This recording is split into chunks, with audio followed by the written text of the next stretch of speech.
want a car. Chicks dig the car. This is why Superman works alone. Good to see you all among the living. Hello, everybody, and welcome to the Talon Mix. It was a Smallville recap podcast, and it will be a Smallville recap podcast again, but for a little time longer. Zach, sing the song. No, not Smallville. We did it, man. We did it. I know. This is it. This is the goodbye. This is the goodbye to, I think, a worthwhile series that we've done. Yes. Which really does feel Smallville, doing a Smallville podcast maybe is what we were meant to do. Like maybe it was all building that, but then specifically talking about Batman on a Smallville podcast maybe is the true kernel culmination of our friendship. I'm hoping that, we had our fling with Batman, and hopefully that will make us miss our one true love, Smallville, as we go back to this marriage for another 5 seasons. We had our 5-season itch, and we went out and we explored. And we just the safe good farm boy. Yeah, we don't know. Batman's exciting. He wears got on the back of his motorcycle for a while. He wears rubber. Yeah. He's real moody, kind of immature, He's not ready to open up his life to us. No. Yeah, he's got some issues. Fucking weird, dude. At the end of the day, you want to go home to a more reliable, maybe more boring. Right, but there's something too boring. There's something too... Yeah. There's just... Unless season 6 really blows, in which case, fuck this. Yeah, then we might be Batman might slide into our DMs. Yeah. There's a lot more Batman content outside of the movies. It's true, yeah. If we start covering animated shit, there's a problem. Yep. So if you hopped on board to the show during this Batman series, you may not be familiar with what we're going to do here. This is kind of just our celebratory. We do it at the end of every Smallville season. We digest. We're not just racing on to the next thing. We look back on, we reflect, we award some very prestigious trophies. We haven't even decided. Are we still just giving out the Smallville? We didn't. Zach. I bulk bought so many fucking Smallville trophies. I have to get rid of these. I'm not. If I will go bankrupt if I make specifically Batman trophies, they're so you can see them in the boxes behind me. There's so fucking many. What if we just, because it is a trophy with green meteor rock. What if we just paint it black and call it like guana or like bat droppings? Would that be green? White? Would that be white? I don't know. I don't know enough about. Or just it's a piece of the bat cave. We paint it black. It's a piece of the bat cave. It's like the You remember Nickelodeon Guts and how the trophy was a piece of the aggro crag?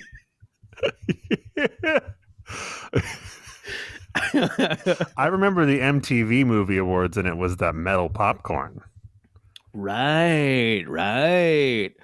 I remember, speaking of the MTV Movie Awards and Batman, I believe Jimmy Fallon was hosting one year. Could that be correct? It was around Batman Begins. Man. Yeah, I remember him being like subbed in with Batman Begins or something, and I just thought that was called funniest shit that ever happened. No, it's pretty funny. It's called Tank Man, right? Because it's like him and Andy Dick is in there too. He was always in those MTV skits. Cut in. They also that year they did Revenge of the Sith too, which is kind of funny. I do miss that from the MTV Movie Awards. Is every year the host would be cut into that year's movies and do little skits. Yeah, bring that back. Some of them were pretty funny. I have not watched the MTV Movie Awards in a very long. Maybe they still do it. Wait, are they still doing the Movie Awards? Period. That is a phenomenal question. Is MTV still around? It was a big deal when it was in its heyday. Yes. It was like something that everyone, at least in the youth of the time, watched. Were you a sorry, finish the thought. No, go ahead. Were you a TRL guy? Not really. No, I might watch it if I was looking for a specific song or whatever, because you couldn't just pull up your phone and play whatever the fuck you wanted to. You had to wait around and shit. Sure. I would not have said that I was, but it's like looking back on it, man, that show was on a lot. Like after school, I would go to my friend Patrick's house, and that's what we put on, because what else would you put on after school? Well, not only is it your only source of like music other than the radio, right? It's also like one of your few, when you're only a teenager, your few sources of pretty ladies to look at. What's the... Yup. Dude, oh God, can I bust myself so hard? As long as that's all you bust, go ahead. Yeah. Well, speaking of that, do you remember? God, we're getting right into it. We're at the 6-minute mark of this. Nights. Welcome to the Talon Mix Nights, baby. We're setting off Batman with a fucking. There was. So this was the kids may not really understand what 56K internet was like. A video afterthought. That was if you could watch a video, you had to download it, which took time, and then it would be this tiny like 240 by 240 like 30-second thing. Yeah. So video not really a thing. It was a very image-based medium. And MTV had a special 1 hour like True Life about breast implants. And in a very medical sense, they showed uncensored titties. And Zach, appointment viewing. All the kids in my school was like, it's happening. Oh, that's wonderful. I mean, you had to get creative back in the day. You had to get creative. It's not a joke, and it's like the Seinfeld where George is at his parents' house, and his mom walks in on him, and it was like a J.C. Penney catalog or something like that he was. Yep. Yep. That too. I was recently talking about the movie Porky's, which, keep in mind, like, was a comedy and has like a plot with characters, I think, probably barely. The point of that movie was there are boobs in it. Right. You went to go see that movie because there were boobs in it. I mean, I think that's one of the reasons that gratuitous nudity isn't as much of a thing anymore, not just because we're moving past that as a culture, but also because like if anyone wants to see that, it's a click away. I have a computer the size of a credit card where I can see whatever the fuck I want. Yeah, yes. And a lot of things you didn't want to see. And in fact, that power is too much to hold and like is frequently ugh. But no one is paying anymore to go see no naked people in the movie theater. I don't think. I maybe some places, but not like we're talking about. Yeah, right. But that was also like a horror movie. Your Friday the 13th was just like, there's gonna be some boobies. Maybe it wasn't like the whole reason, but like exploitation genre in general was like, we have all the salacious shit. Give us $9, you can see whatever. But they don't, in the slasher movies now, we don't get that really. No. Right? Not even like Terrifier, which I think is like the modern like gasp movie. Doesn't have like gratuitous sex in it. It's just gratuitous violence. Oh, good. Yeah. It is funny, like a lot of parents, when they're trying to decide what to show their like 9, 10, 11, 12-year-olds, they're much more worried about sex stuff than they are about violence. Violence was never a concern in my house. Sex was no. It's like, decapitation's fine. Their boobs, no, absolutely not. That's a little messed up. It's it is ass backwards and says a lot about our culture. Yep. And is still understandable for some reason. Yeah. So I did want to, before we got into our Batman wrap-up awards, a trailer dropped this past week. This was just even, I don't even know if this was like news, but because it's the third trailer. But Deadpool and Wolverine, it's happening. Trailer came out. Did you see it? What did you think? I did. I thought that looks like I'll have fun watching that movie and probably not really think about it again. But like, I'm looking forward to it. I'm not like, I'm not like pausing it for Easter eggs. That's not true. I did pause it once because I was like, is that Ant-Man's body? And then I yeah. But I'm not super invested, other than I love Hugh Jackman as Wolverine, and it'll be cool to have a fun goodbye for the character that isn't called Logan and isn't a fucking drag. Logan. I can hear it in the vault scratching to get out. Universally praised, except for right here, movie Logan. Except for right here, this is where the real takes are. Just wait till we talk about fucking Dune Part 2. It wasn't. Dune, for the record, Dune Part 2, like, there's nothing. It's too good to be like mad at. It's a good movie. It's a good adaptation of a book. I just don't fucking care about. I would give it a tepid thumbs up. It's like I liked it more than the first one. Agreed. There's enough exciting stuff in the beginning, and the visuals are great, and some fun stuff. But there's a lot of Star Wars prequel era style dialogue about prophecy that I'm just snooze fest for me. Agreed. I'm similar with you on Deadpool and Wolverine. I have to see it, and I think I'm even excited to see it. I was explaining to my wife, who has no interest whatsoever, and I was like, I was a 14-year-old boy once. So, like, they made this for me, and it would be rude of me to not go see it. For sure. And, to which my wife responded, I get that. That's wicked for me. That makes sense. Yeah. I'm also intrigued by... I have a lot of affection for the pre-MCU Marvel stuff. Sure. Mainly the Fox. It's mainly X-Men Fox stuff. Yeah. But you got your Daredevil and your whatever in there. Like, and Perfect Movie Spider-Man too. Yeah. Yes. But it does seem like, from what I'm hearing, it's just kind of a goodbye to that universe a little bit. There's going to be a lot of references in there. And like that sounds fun to me. The bottom line is I trust the charisma and chemistry of Hugh Jackman and Ryan Reynolds to carry me past any shortcomings that movie will have. Will certainly have. I think we'll put it in the best case scenario. I think we are looking at a movie we had fun with and then don't think about again. Right. Yep. Which is okay.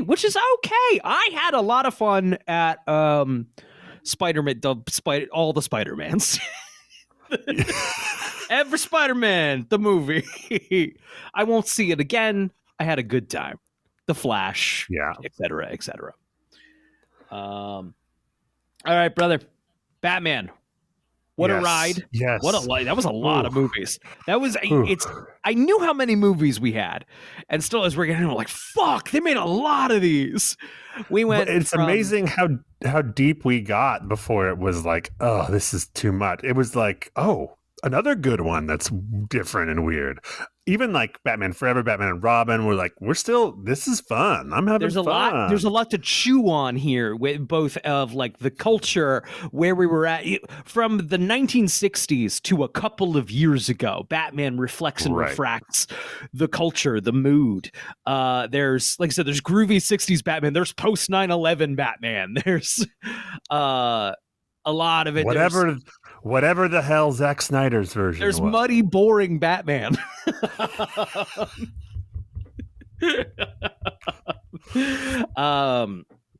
So, and yeah, I think those rough ones were rough, but I think the batting average is really, really good. I think even a lot of the bad ones got to base in a lot of ways. Right. This has to have one of the highest batting averages, if not the highest batting average for franchises that are above like 7 films. Yeah. I think if you're listening to this on YouTube, give us a comment if you could think of something, a longer running franchise that has a better output. I think an argument could be made by some people for like Fast and Furious. I don't think, even though I'm a huge fan of those movies, I don't even think I'm making that argument. No, I think they have a good batting average, but I don't think their heights have never been, except for Fast 5, maybe as high as any of them. And even still, like it's not as high. And then the only other one I was Star Trek. Like again, none of those are super high, but those are all pretty solid. I don't think there's really a huge stinker in the bunch that I can think. we gotta talk about the Star Trek movies at some point. We'll have an opportunity to do that. I have not seen all of them, but the ones I have are, I only recently saw it was the last proper original series one, The Undiscovered Country. Really, really good. Just a really good Star Trek adventure. Yeah. All those original ones are fun. I even kind of enjoy Final Frontier, which is the one that is like supposedly terrible, but what could God want with a starship? I had fun with it. It was the pandemic. I was like, whatever. I'm in. I would watch one every night. I was going through them all, and it was just like, this is the fucking one. Definitely not James Bond. That batting average is surprisingly low. I think the highs are high. The highs are really high, but there's I also watched all of those during the pandemic. I have not seen anywhere close to all of them. When you have like 25 movies, it's rough. Yeah, it's tough to keep it up. Yeah, man, that's not Halloween. Not Halloween. That's for damn sure. Halloween's got a couple highs though. Not like Batman though. Not as many as Batman does. It's got a high. It's got a high.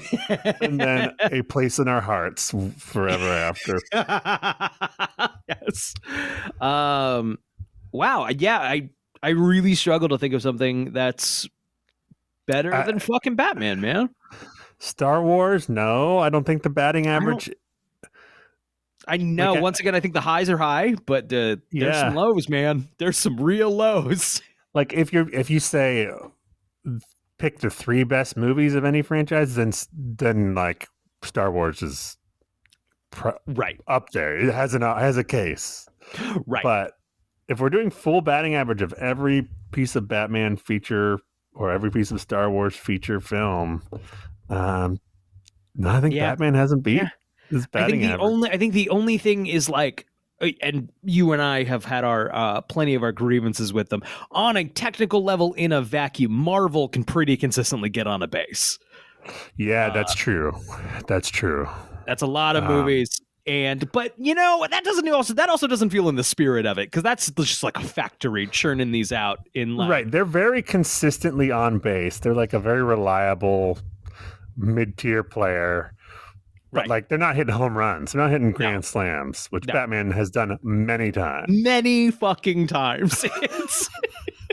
Batman can just like, Babe Ruth hold the bat out, call its fucking shot, exactly, and then send it into the fucking stratosphere. But hey, why don't we give out some awards? Let's do it. I wish we had an award song. He is the Batman. This is his award, man. Maybe can I change my wish?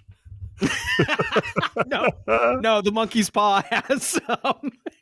Oh man. All right. So like the Oscars, we'll start with like a mid-major award here. Let's just start with Best Alfred. Best Boom, let's Alfred. go. Wow. Yeah. No. Great first one. It's something you want to see who wins. Yeah.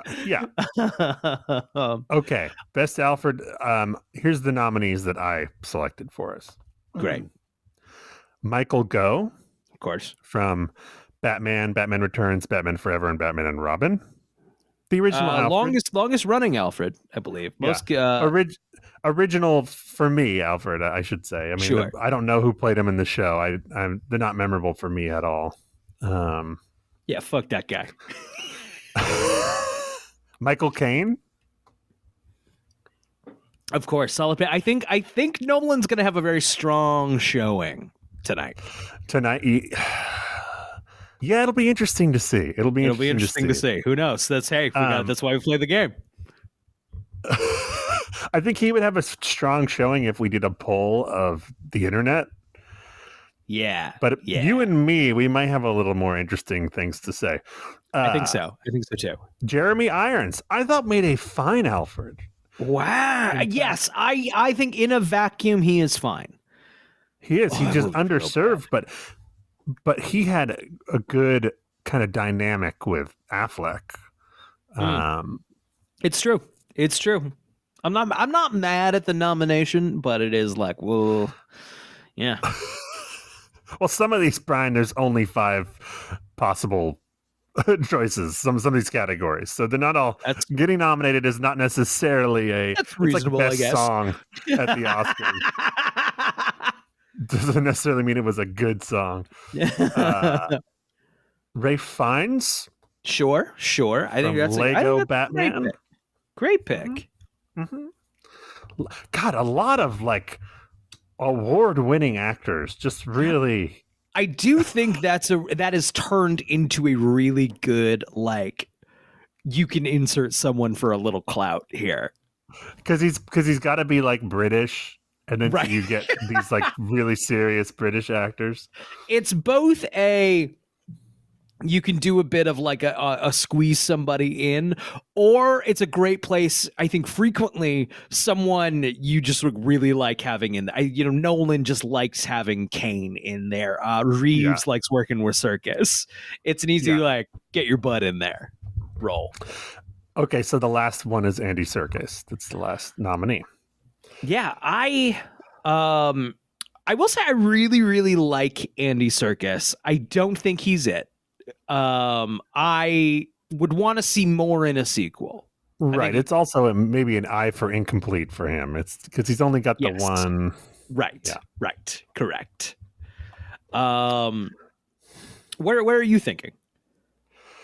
Yeah, I would agree. It's not Serkis. It's not Irons, just because the movie's so bad. Although in a vacuum, you could make an argument for him. Sure. I don't want to just take going to someone who was doing the most with the least. That would be one thing, but I don't want to take Fiennes out just because it's animated, because that doesn't seem cool. Certainly the Alfred was some of the most to do. Right, yeah, that's true, and he did even dress up like Batman. But I just don't have an attachment to him like I have with the other. For me, it's a 2-horse race. Yes, that's the 2 Michaels. Yeah, can I talk out a feeling here that I'm not committing to? Yes. I feel weird. I would feel weird if we didn't give it to Go. He is so, I don't know if this is fair to do, but I think he's so ingrained in my brain as Alfred ultimately, no matter what Michael Caine did, the very good work Michael Caine does in the Dark Knight trilogy. Man, that's Alfred. That's what Alfred looks like. I agree, I think. Michael Caine's so good, but he doesn't feel like a butler in the way that Michael Gough kind of does still. Yes. I don't know. Does that make sense? That also makes sense to me. I will also say, is this anything? Michael Caine does great work in those movies. Michael Caine can do great work in his sleep. I don't know if he's always given it 110%. in those movies. You know what I mean? Well, let's look at it this other way. When you're awarding an Alfred, you're also awarding the dynamic between Alfred and Batman. Good point. Now, both of these two options have great dynamics with their respective Batman. Correct. Batmans. To be decided.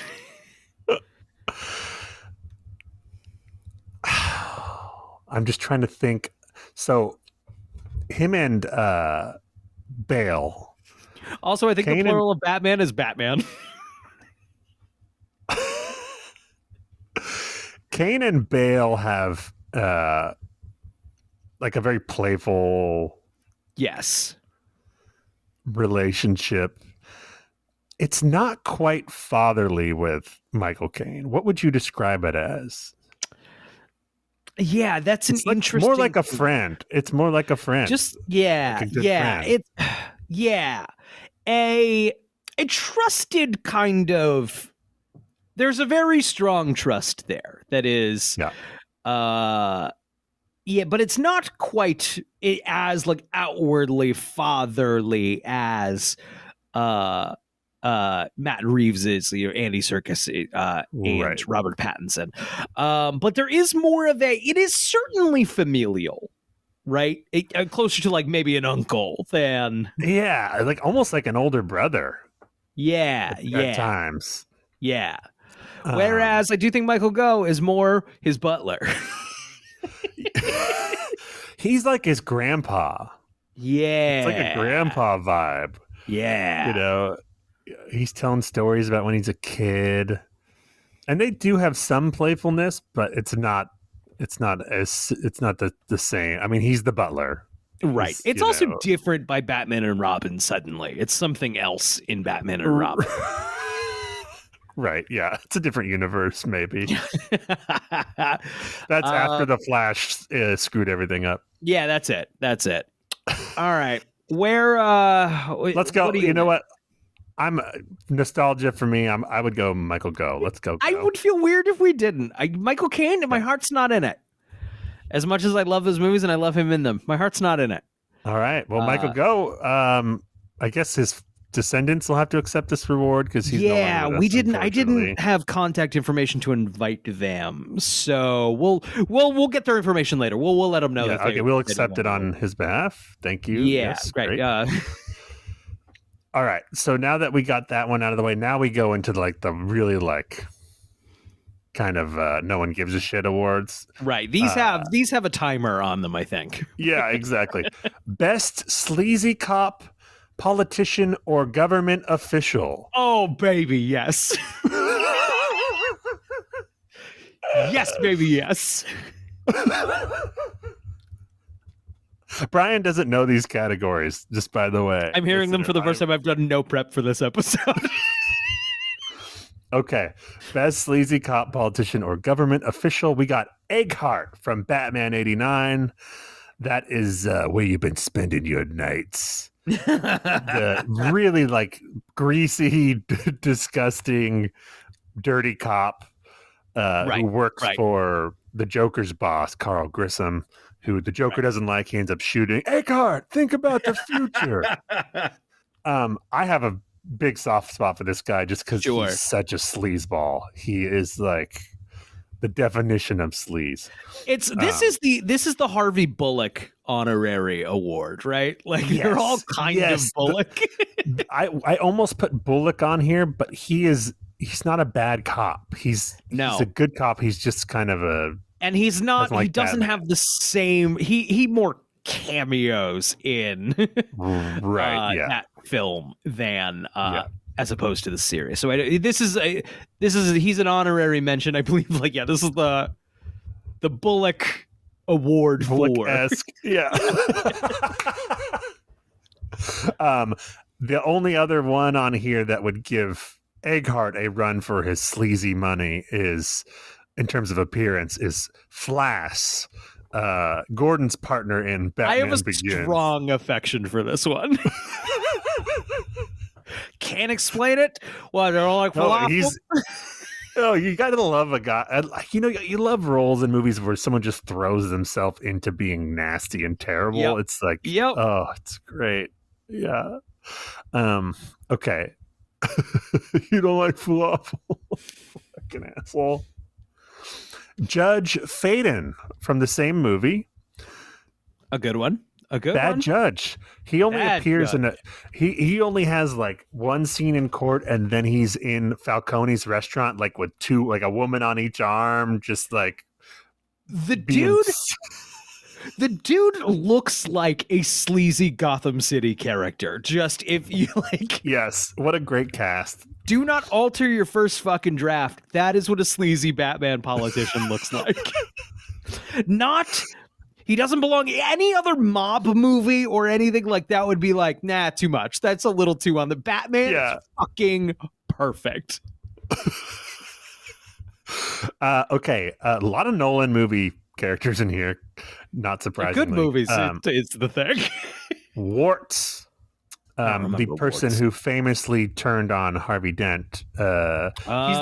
He's the guy. It's him and Ramirez, but Ramirez isn't really sleazy. Yes. She has her mom in the hospital. She kind of gets blackmailed into it. Right. Warts is just a piece of shit. Right. He's the one that is in the bar when Harvey Dent kills him. Right. That guy's a good actor. He pops up in a lot of Chicago stuff, like The Fugitive. But he doesn't have much to do in that movie. This is more of a. It's character work. Yeah. Yeah. Yeah. And then finally, from The Batman, our good friend Peter Sarsgaard. I am so glad to see him here. I was glad to see him appear in The Batman. We obviously just talked about that last week, but I do think he's great. And he gives us a different flavor of sleaze because he's more weasel. He's more Weasley. And it's a little sad, maybe. It's when that scene in the club. Yeah. Yes. He is like sad, sleazy politician. There's some nuance and a spin there we don't often see in this archetype. Fuck. I'm not mad if it's him. Here's the thing. And I agree with you. That is the most nuanced of the bunch. I would say Batman, not the world for nuance. Agreed. Especially not when we're talking about sleazy cop, politician, or government officials. Agreed. I'm also not mad at the guy from Batman 89. And I'm not mad at I'm personally pulling for Flass. To me, it's really between Egghart and Flass. It's the two sleaziest for sure. For me there, if you have a strong opinion, I'm okay with it. Because I think it's a coin flip there for me. What are you trying to do? Blow the collar? Why don't you broadcast it? Where you been spending your night? But man, just in like the Flash direction of like he's got the perfect look, the hair. He's in the rain. Oh, yeah, the greasy, like long hair. The scream as Batman pulls him up. Oh, it's real good. I keep hoping maybe you get wise. Yeah, take a taste. Like guys get nervous when you don't take a taste. Okay. I will say let's go Flass. Let's give it to Flass. Congrats, Flass. I mean, he's probably still alive, so like he can accept the award. I don't think the guy who played Egghart is. Yeah, I sent an invite. I sent an invite, of course, to all. That is, I said I did no prep. I actually did a lot of prep. I extensively invited all of the nominees, but no responses back. Not a single email. All right, good job. We'll have to accept that in his honor. Congratulations. Similar category. Great. Best gangster. Ooh, yeah. We have Carl Grissom from Batman 89. That's you are my number one guy. We have Falcone as portrayed by the great Tom Wilkinson, which is begged like a dog. You have to give everyone their clip, their Oscar montage clip. Yeah, just an impression clip. Yeah. Yes. There is Sal Maroni as portrayed by Eric Roberts. Cheap purple suit. He ain't the problem. The problem's a Batman. I didn't have one ready for that. It honestly was so great. Wait, what's the guy's name? Okay, hold on. The Chechen. Fuck. Hold on, I'm gonna look it up. Richie Coster. Yes, he pops up in a lot of stuff. My dogs are hungry. Great one. And then I don't know how to do a Turturro. Falcone as portrayed by John Turturro, which is wow. Is I was gonna say, is this the first time the same character's been nominated in the same category? Yeah. No, we did Alfred. Your old man, yeah, blah blah blah blah blah. I'm John Turturro. I was on my. Yeah, I'm in a lot of Coen Brothers stuff. Yeah. I'm very good. Okay, what do you think here? Yeah, man, gotta say, Tom really stands out. He comes in briefly. Wilkinson? Yeah. That was my pick. I mean, we can talk about all these ones if you want, but that's because he has that one scene, like the scene that he just steals the show, just that monologue. He looks at that monologue is great.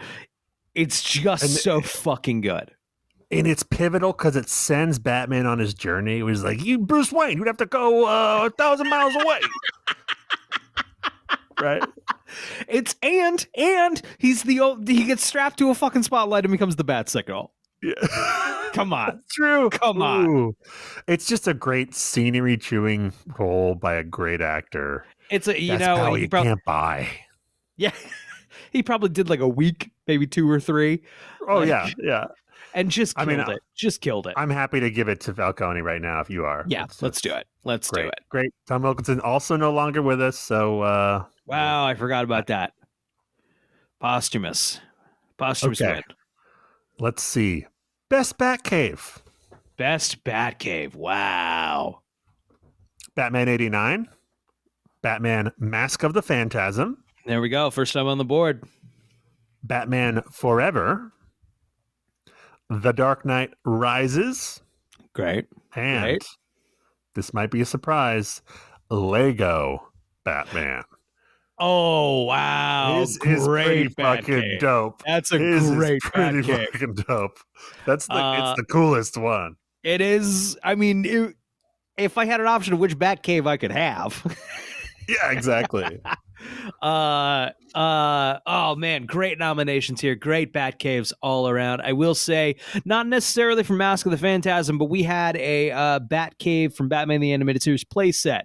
My brother Patrick, who's been on the show many times, I hit him in the face with it, and he had to go to the ER and get stitches. We talked about that. That's great.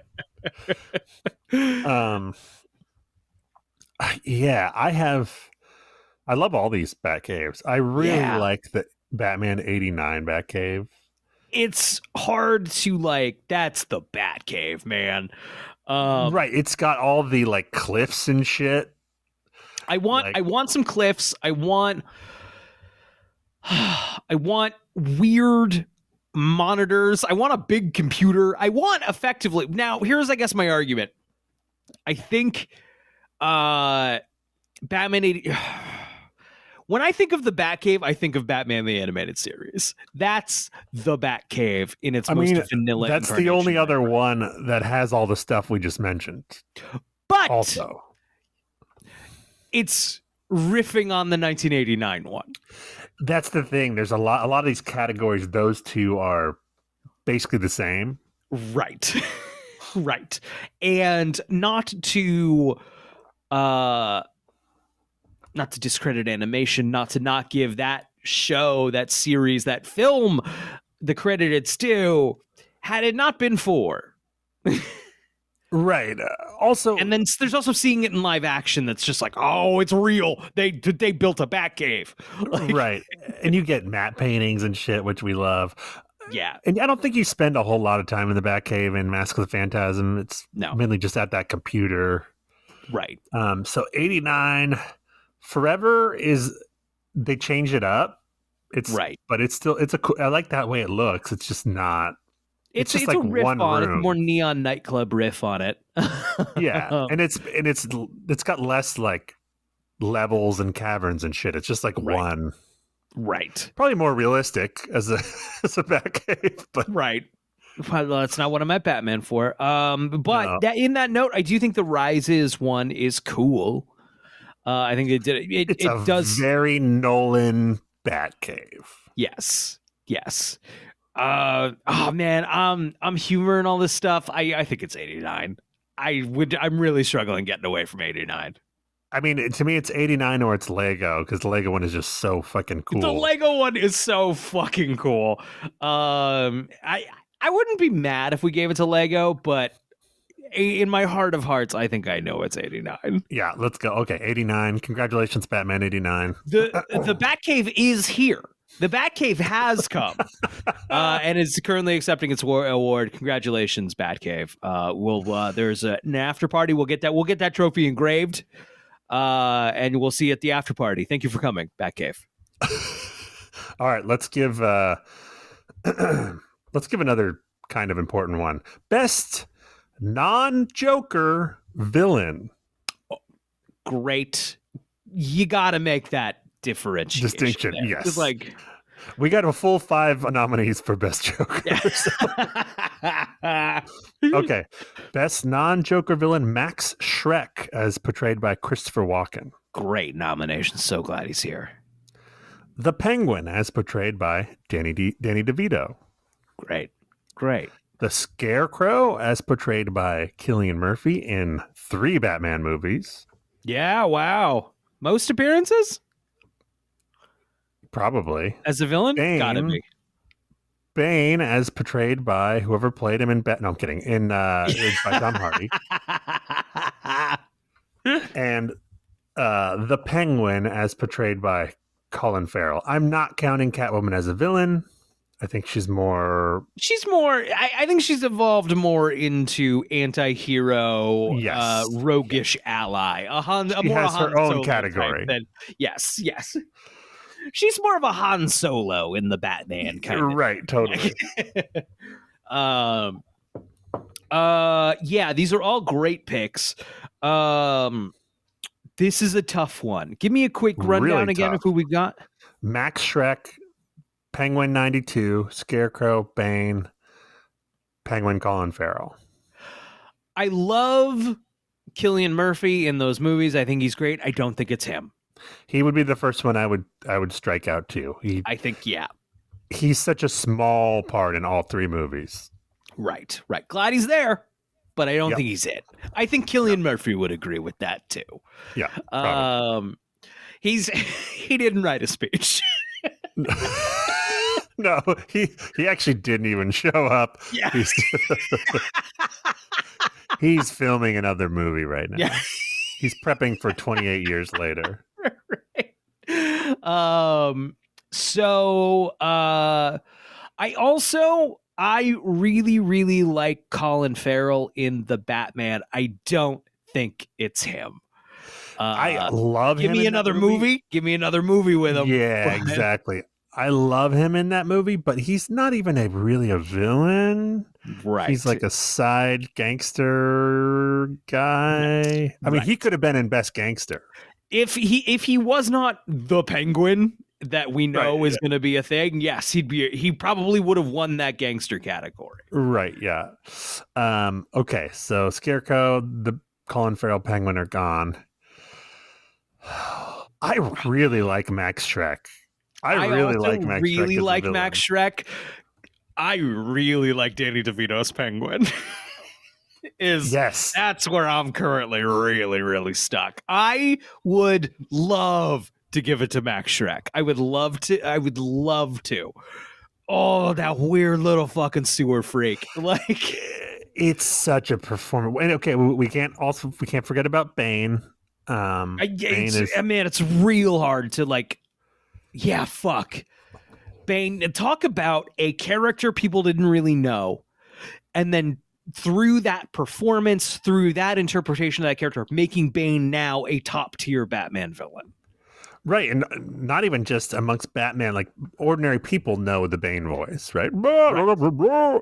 Like now that voice is what they use in like the Harley Quinn cartoon of Bane. That's his voice now. Right. Which is what I was just watching a thing, Tom Hardy talking about doing Bane, and he was like, look, we can go the route we were thinking, but I have an idea. And Nolan was like, let's do it. And they were right. They were both right, Yes. Oh, what was the route they were thinking? Just normal. Just normal. I believe he said like Darth Vader. Oh yeah. No, he made the right choice. Yeah. Oh, it's yeah. so good. I forget what the exact inspiration was, but that's what he brought to Nolan. Like, I kind of want to do this. He said it was based on this famous wrestler, and also based on partly on like Caribbean. That's why it has like that. Yeah. Because that's where the character's from. Right. But it's neither of those. I mean, it's just it's its own thing. It's its own thing, and it's buck wild. But I don't think it's Bane. I wanted to make sure we give Bane its due. I don't think it's Bane.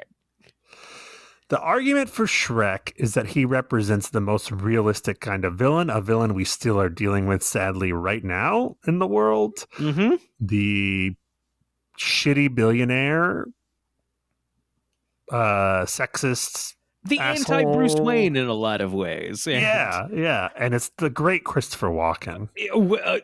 And especially coming in not a Tim Burton / screenwriter, whoever that is, original, not a Batman villain. Yeah, in the traditional sense. I mean, if there was an award for non-comic based character, he wins. Yeah, absolutely. It's not Rachel Dawes. No, it is not. Look. Brian, it's the Penguin. It's got to be Danny DeVito as the Penguin. It's the Penguin. It's such a weird, creepy performance that basically got Tim Burton fired from the next Batman. Yeah. And like, talk about like taking it's the Penguin. It's got so much of like, it's doing the Burgess Meredith like wow. It's there a little bit, but otherwise is its own Tim Burton monster.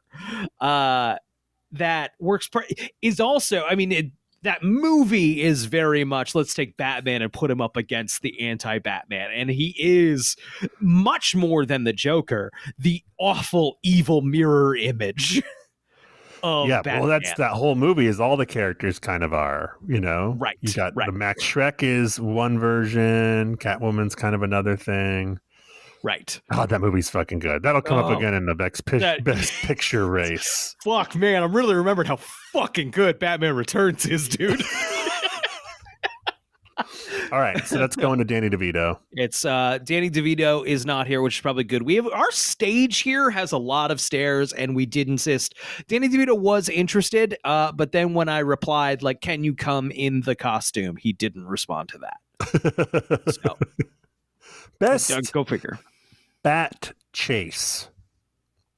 Batman Returns, where his Batmobile has the feature where it can just lose two sides and get right, really of course, just in case he ever has to go through an alley. Right. Batman Begins with the tumbler. Great sequence where he's Rachel. Yeah. The Dark Knight, which starts out with the tumbler and becomes the Batpod. Right. And then ends with the truck. It's got to go through an alley. Yes. The Dark Knight Rises, which is that the chase with Bane's guys on the motorcycles and stuff. Then the Christine-like chase in The Batman. This is, I think, another one where we can just get right to the chasing. There's two. There's two. It's between two. Yes, and it's The Dark Knight. And the Tim Burton one is fun. I do not think I do not think there is a great action sequence among the two Batman films. Tim Burton's not an action guy. Joel Schumacher's not an action guy. Right. Not strengths, highlights of the movie. So we are, of course, this is down to Dark Knight and the Batman. Yeah. Yep. I think this is tough. I love both. The Batman, as we said last week, is more coherent. It's not that tough for me. I think it's the Batman. I think that's one of my favorite actions. I think that's one of my favorite action sequences in a Batman movie. The thing about The Dark Knight is it has stakes that matter so much more. That's really true. That is fucking true. This is just like, we need a chase scene here, and it's really good. Good point. But if the Penguin gets away, he'll just find him later. Like, what's the... A fantastic point. And it's got the like The Dark Knight, it has that fucking truck flip, and like there are so many moments in that sequence that are incredible.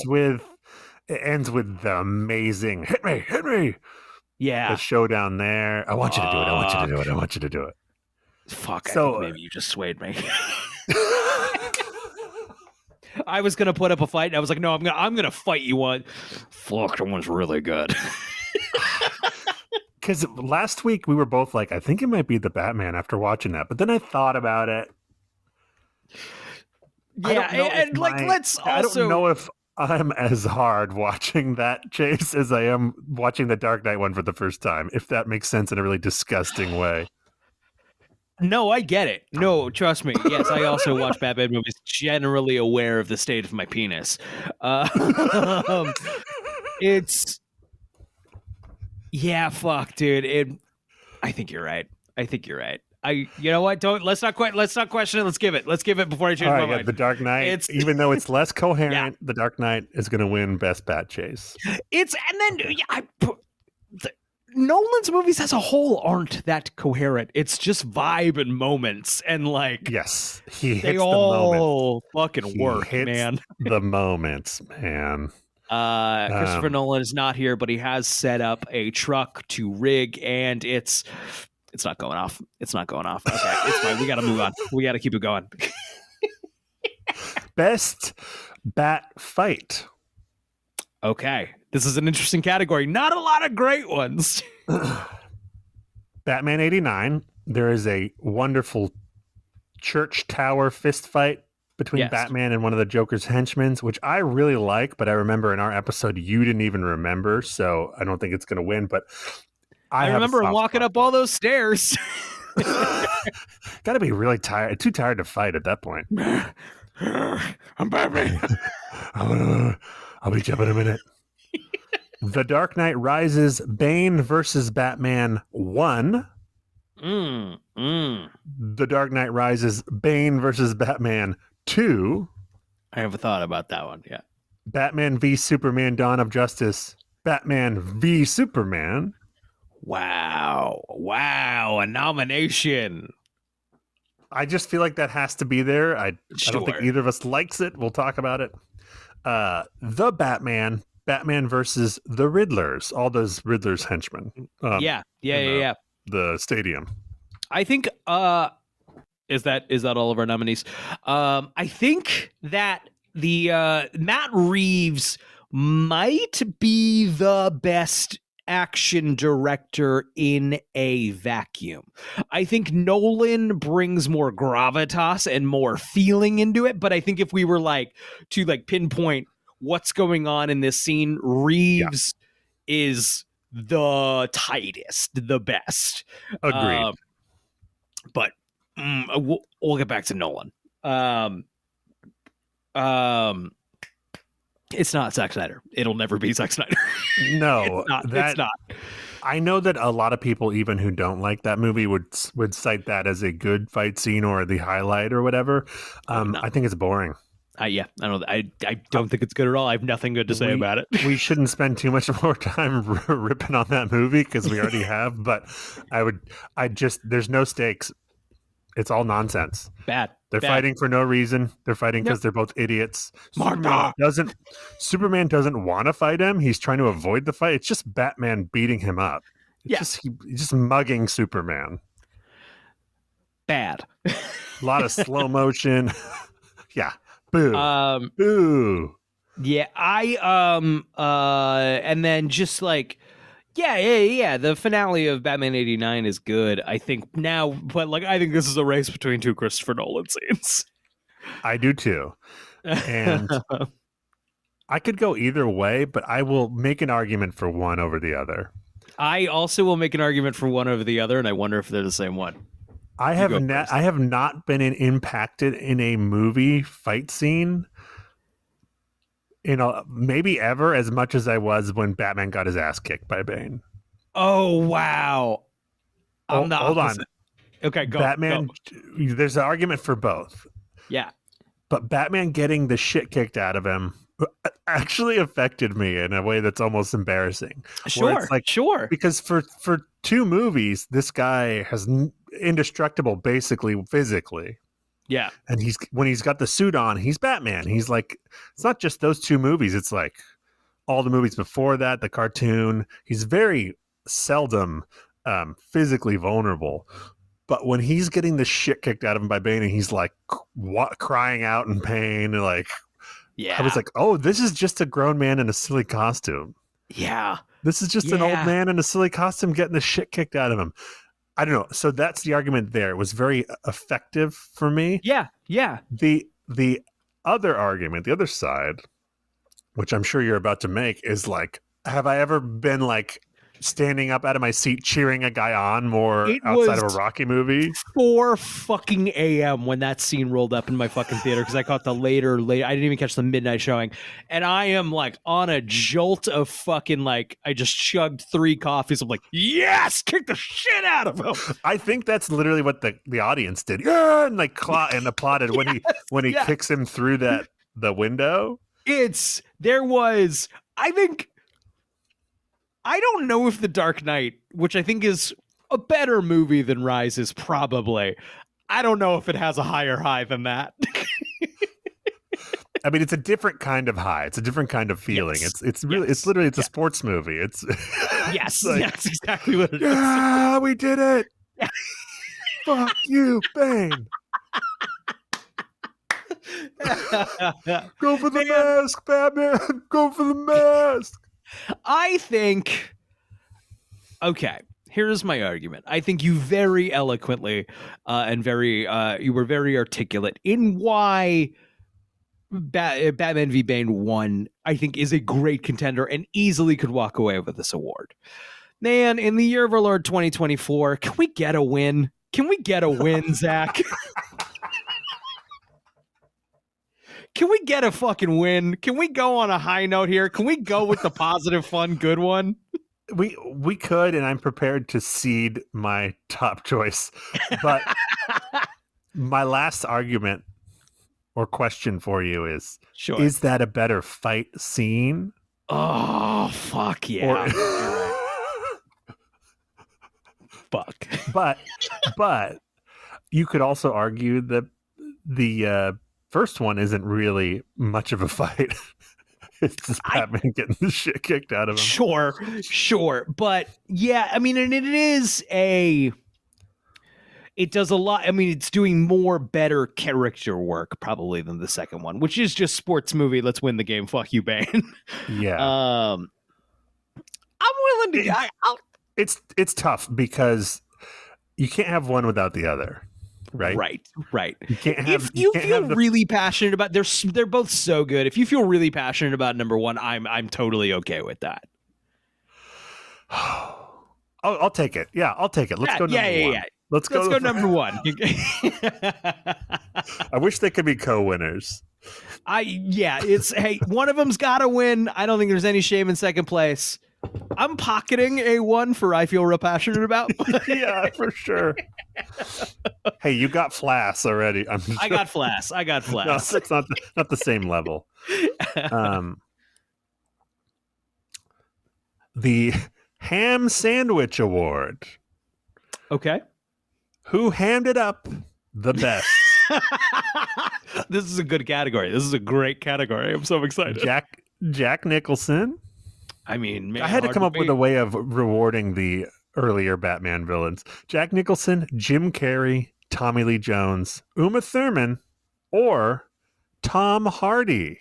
Great nominations here. Great because spread. Schwarzenegger doesn't really ham it up that much. He's just being Schwarzenegger. Nope. He showed up set and was like, I'm Arnold Schwarzenegger and I'm dressed like Mr. Freeze. Here we go. He doesn't have the levels to ham it up.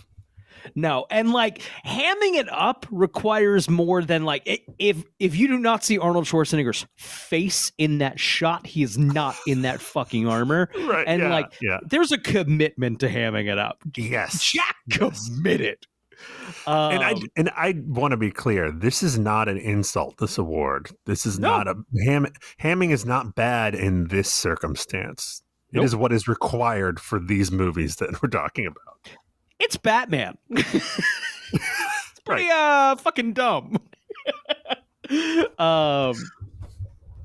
Okay, so run down the list again for me, please. Nicholson, Carey, Lee Jones, Thurman, Hardy. Okay, I'm ready to eliminate Carey. Oh, is that going too hot? Is that too hot too fast? Is that too hot too fast? Do you want to talk about something else first? Should we move on to something else first? I feel like maybe we should define what this award is, because maybe that's the problem. Sure. Is it the most ham or is it the best ham? I was thinking best ham. Okay, yeah, because if it's most ham, you can't eliminate Carey off the bat. He might be the winner. Sure. I was thinking best ham doing. Carey's doing Nicholson. It's do Nicholson again. And so like you can't give it to Carey when like if we're going that route, it's Jack. Right. Yes, that's a good argument. Okay, we will eliminate Carey. I think if you eliminate Carey, you gotta eliminate Lee Jones. The thing about Jones is he hates this. You know, right. He's doing it. He's a professional. He's doing his fucking job. The loathing is there, and that's not fun. You don't want to see someone forced to ham it up at gunpoint. And like Jones is good, so you can't always like tell how much he hates this, but he hates this. This was a paycheck. I think Thurman gets removed just from being in the shittier movie. I was gonna make a maybe dark horse Thurman. Okay, go ahead. Let's hear it. I think Thurman is the one who in that movie understood the assignment the most, and I think maybe even I think you could put Thurman straight into the goddamn 60s series. Yes, from that you could movie. Certainly, yeah. And I think it's the gayest performance in a gay movie. It's I don't have a more articulate argument than that. My counter argument, I think Carey is better than Thurman. Now if we're going that far down that hole. If I had to watch a performance right now, I would rather watch Jim Carrey's than. I think I'd rather do Thurman. Actually, you know what? I was going to give that to you, and I don't think I'm going to. Well, here's the real question: are either of those better than Nicholson or Hardy? No. So we can remove both of them. Yeah, Nicholson and Hardy. I just wanted to get it in there. That was not an easy cut for me. No, you made your point. Yeah. Hardy is interesting because he brings ham to the Nolan verse. Yes, that is a great point. What the other ham is maybe Cillian Murphy is hams it up a little, but it's not at the Hardy. Not at level. The Hardy's doing it more and bigger, and it's to ham it up in Nolan's movies and to not at all feel out of place, like to still feel like a Nolan villain. Some would probably argue that Ledger is hamming it up, but he's too disturbing to be full on ham. Like he's too. That's not what I'm thinking of there. Yeah. It's a big performance. Right. That's not the same. No. It's tough to be. There's an elephant in the room, though. I think we both know. He gets the sweet spot of like hammy and ridiculous, but also really fucking effective. It's Jack fucking Nicholson is the thing. Exactly, and like he might hate this. He might. You can't tell because he's Jack fucking Nicholson and he's bringing it and he fully commits to that performance. Yeah. I think I've made the argument in the past to like, well, he's just being Jack Nicholson, but he's the Joker now. And like, that's not fair or correct. I think he liked it. I think he was like, I mean, maybe not liked, he was but paid for his time, to be clear. I think early on, he was like, I am being brought to this movie to make it work. I'm like, the movie is on my shoulders and I'm not going to not give 110%. Right. And then there was also, just elements I think we talked about in the Batman 89 episode of Nicholson saying to Burton, like, if Warner Brothers gives you shit, you send them to me. Like, I've got your back. Yep. Which is like, Hasley believes in the project, knows this is going to be fucking big. Like, yeah. And he also, like I said, he's hammy, but he's still kind of scary. He threads the needle really, really good. Not to say Hardy doesn't, but it's Jack fucking Nicholson, man. And I also think, and this isn't fair necessarily because it's required by the character, that mask does a lot of work for Tom. Absolutely. Nicholson, and which isn't to say the makeup does as well for Nicholson, but he's threatening and creepy before he gets the face change. Right. You know what I mean? Right. Let's say Nicholson. Let's go Nicholson. It's Nicholson. Nicholson is here. Oh, look, the bathroom. Oh man, he's watching a Laker game. Yeah, the Lakers game is on. He's not. Okay, all right. Okay, much like sound mixing and sound editing or whatever in the Oscars, I have two categories that are very close. Yes, I know exactly what you're doing. I have best. No, we're not. This might be different than what you think. We have. I think I also said that, and then I saw the time and went, maybe not. We have best bat entrance and best bat intro. Now let me explain the difference. Ooh. Best bat entrance is best scene where Batman is not there at the start of the scene, but then makes a big entrance. Got it. Best bat intro is best first time that Bruce Wayne or Batman, the character, appears in a movie. Great. Yeah, got it. So we'll start with best bat entrance. Great. Batman 89, Joker and Vicky Vale are at the museum. She throws the water in his face. He does the, I'm melting. And he looks up and goes, boo. And then Batman drops through the glass, which is really done like five other times in the series. Never as good as this. No. Everything is chasing this. Yes. Hard one to top. You get the Elfman score comes in right there. And that's, of course, where does he get those wonderful toys? It's a man. I just want to say real fast that Batman 89 is not my favorite Batman movie. But like, man, the moments in this movie are incredible. It hits the moments. The story is kind of shaggy there is dog all over the story. place. Yeah, I think it's Batman Forever has a fun one. This is where Robin is taking on the Blacklight gang, and there's like 200 guys, and then one of them goes, "It's the Bat!" And then Batman flies down, and like 200 people just scatter really quickly because they're all afraid of Batman. I like that one. Great one. Batman Forever, underrated movie, and I'm glad that our review was our recap was as positive as that movie deserves. The Dark Knight, when the fake Batmans are taking on the Chechen and the Scarecrow's there, and he's like, that's not Batman. And then Batman drives the tumbler through. That's more like it. And then Batman appears, like grabs the shotgun and bends it. That's a fun one. It's a fun one. It's got the big Hans Zimmer score coming in. The Dark Knight has another one, which is a little fighting you. I like that. Yeah. You're gonna love me.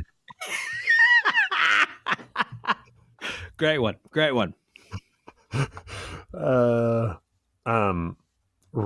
Dark Knight Rises, when Batman comes out of retirement, the police are in the car, the lights go off. You're in for a show tonight. And then Batman appears. Yeah. Is that are those the complete nominees? I got one more.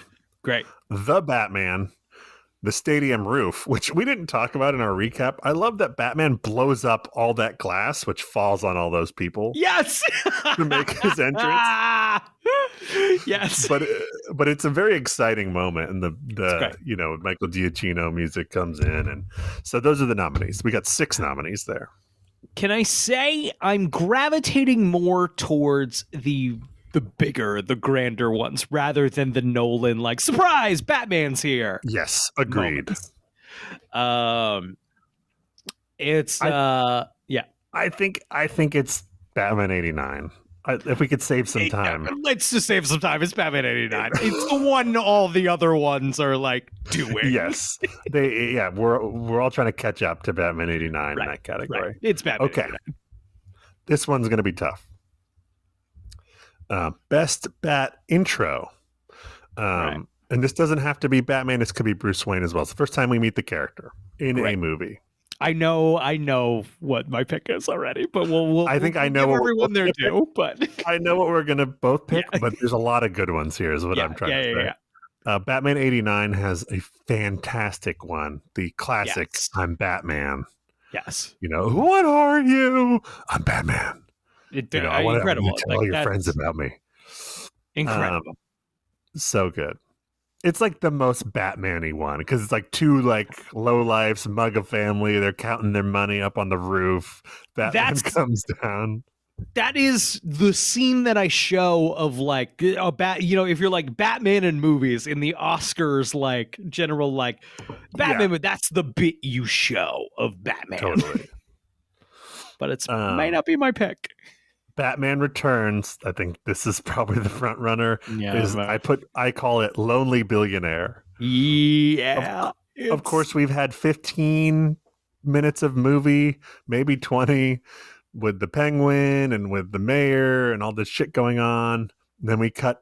There's chaos downtown as Penguin's people are attacking the lighting of the tree. We cut to the never more gothic looking Wayne Manor, just basically a castle. It's the palace. And it's nighttime. We cut to inside. Bruce Wayne is in a dark, giant study, sitting by himself in the dark, just thinking. He's not sleeping. He's just thinking.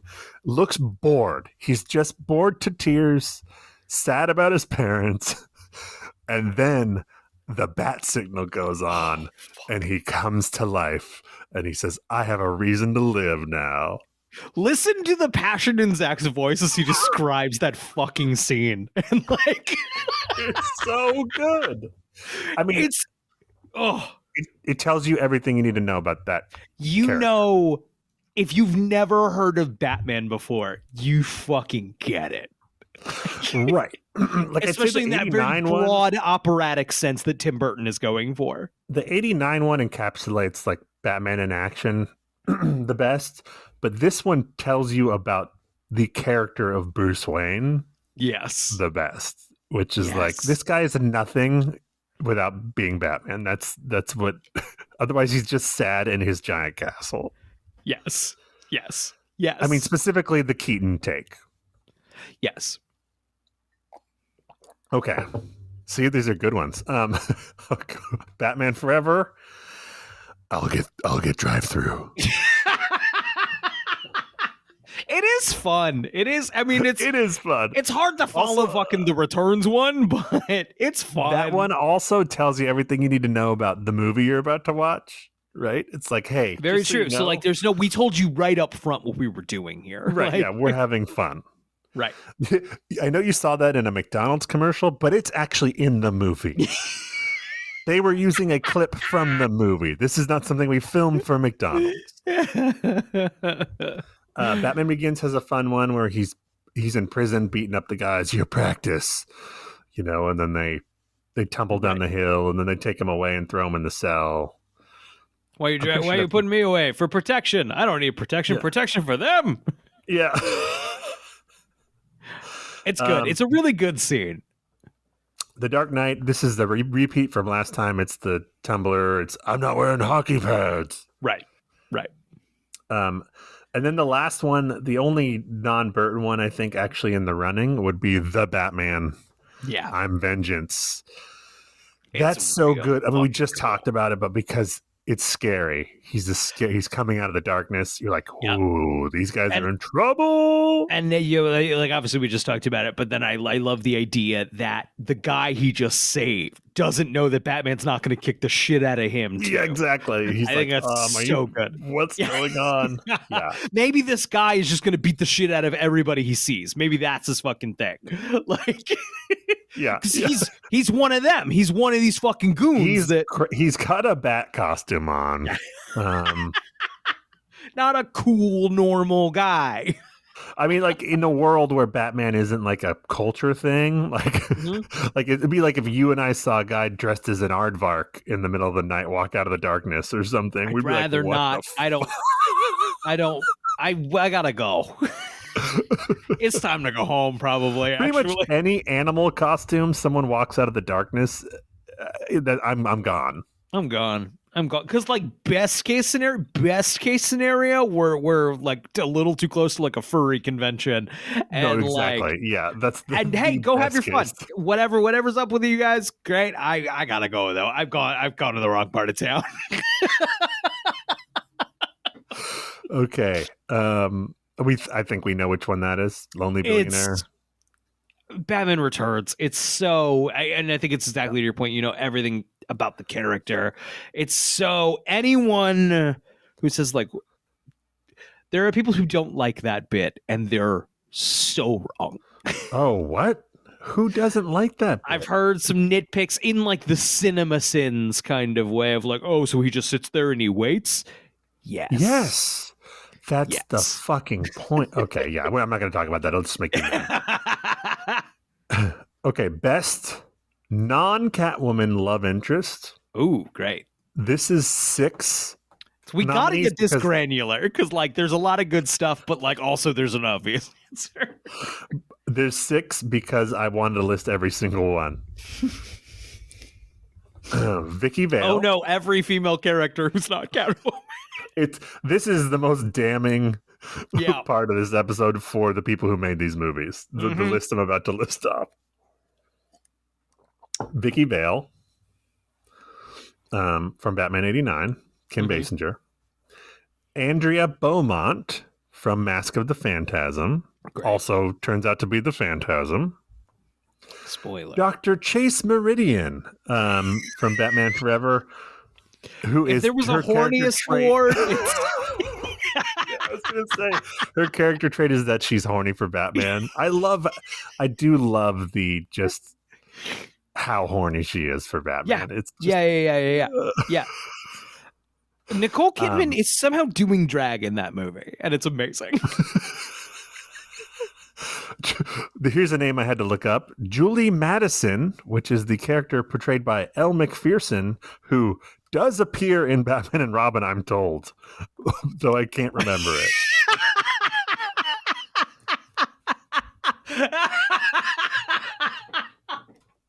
Winner.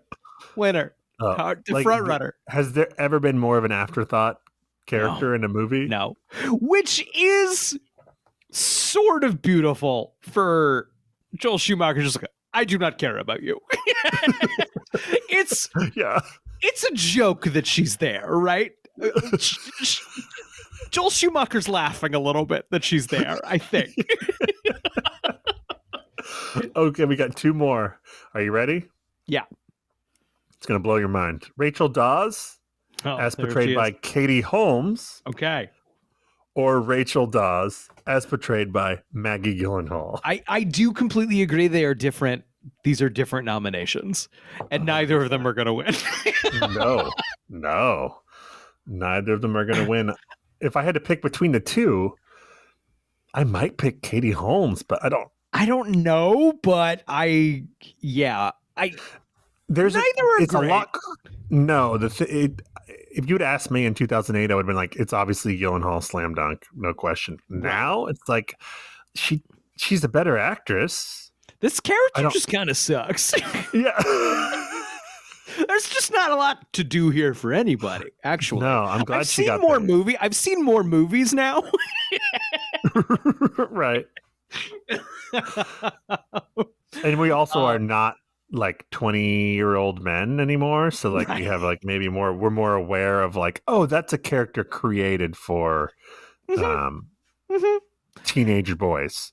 Yep. It's I don't, and to be fair to both actresses, like I don't think I could do any better with what you got there. With the material, no. It's not there. But sorry guys, I think you're out. I think it's got to be Andrea Beaumont. She's the most. It's Andrea Beaumont. She turns out to be a villain. It's like she has a whole thing. Oh, the one who's a character? Yeah, exactly. Yeah. Yes, the one who's a character wins. She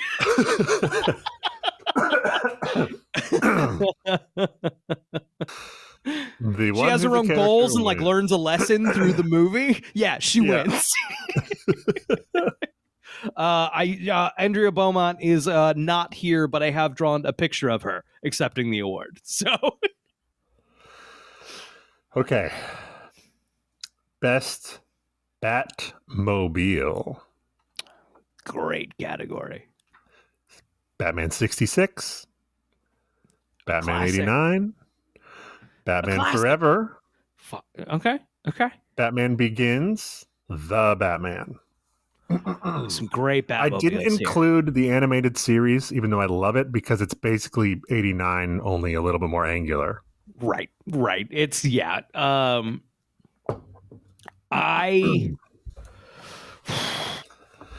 Let's go through them. Yeah. 66 is classic. It's a classic. Beautiful. And I love it, and like I have affection for it. It's not what I think of. No. It's not the platonic ideal of the Batmobile. We can't say it hasn't been improved upon, right? No.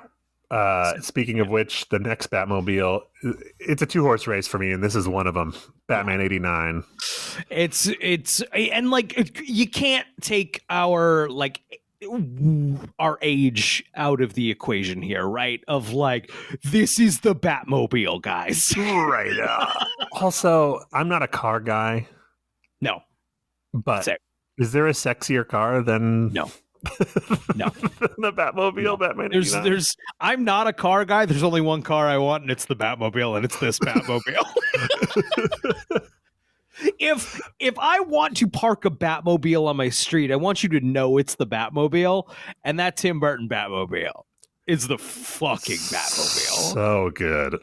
Batman Forever I put in because it's unique. Sure. Looks like the ribbed Batmobile. It's very toyetic. Ribbed for our pleasure. I think I had this as a toy. It got a lot of play. The Batman Begins one is fun because it turns into a motorcycle. It's it won't not in Batman Begins. No, that's true. I mean, I guess that's the Nolan Batmobile, the Tumbler. I think the Tumbler excited me at the time, excites me less now. It's fun because it gives you a different flavor. It does different things, but it makes a lot of sense for those movies. No. It's not what I think of when I think of the Batmobile. Correct. It's and the Batmobile. No. It's the Tumbler. Which brings us to the Batmobile. Is it because it's never referred to as the Batmobile, right? It's referred to as the Tumbler. No. Yeah. No. Too cool for the Batmobile. Nolan. Shame. And then, of course, the other one that's really in the running is the Batman, the Christine car. I think it's a cool ass Batmobile. I think I think it takes the best of the 60s. Yes. And unites it with like let's not waste any more time. It's 89. It's got to be Batman 89. Yeah. Another one we could do probably real quick. I did Best Batwing. Sure. 89, Forever, Rises, which they call The Bat. V Superman, which I can't even remember, and Lego Batman has a Batwing. So I would go 89 again. I like 89. Yeah. That once again just is Batman has a plane. That's what that looks like. It's right. There it is. And once again, you can't take account. These are toys that we had. So like, these are what I associate with these things. These are maybe not the most like 10,000 feet objective things, but it's our podcast. Fuck you. These awards aren't real. This one's going to be tough. Okay. 2-horse race, I think. Best Gordon. All right. Pat Hingle. It's not Pat Hingle. It's not. Gary Oldman. No disrespect, but it could be Gary Oldman. J.K. Simmons. Respect, but no. He's like in a good movie. In a good movie, maybe. You know. Yeah, absolutely. And of course, Jeffrey Wright. So it is, of course, between Gary Oldman and Jeffrey Wright. And I'm interested to hear your thoughts because I'm kind of stuck.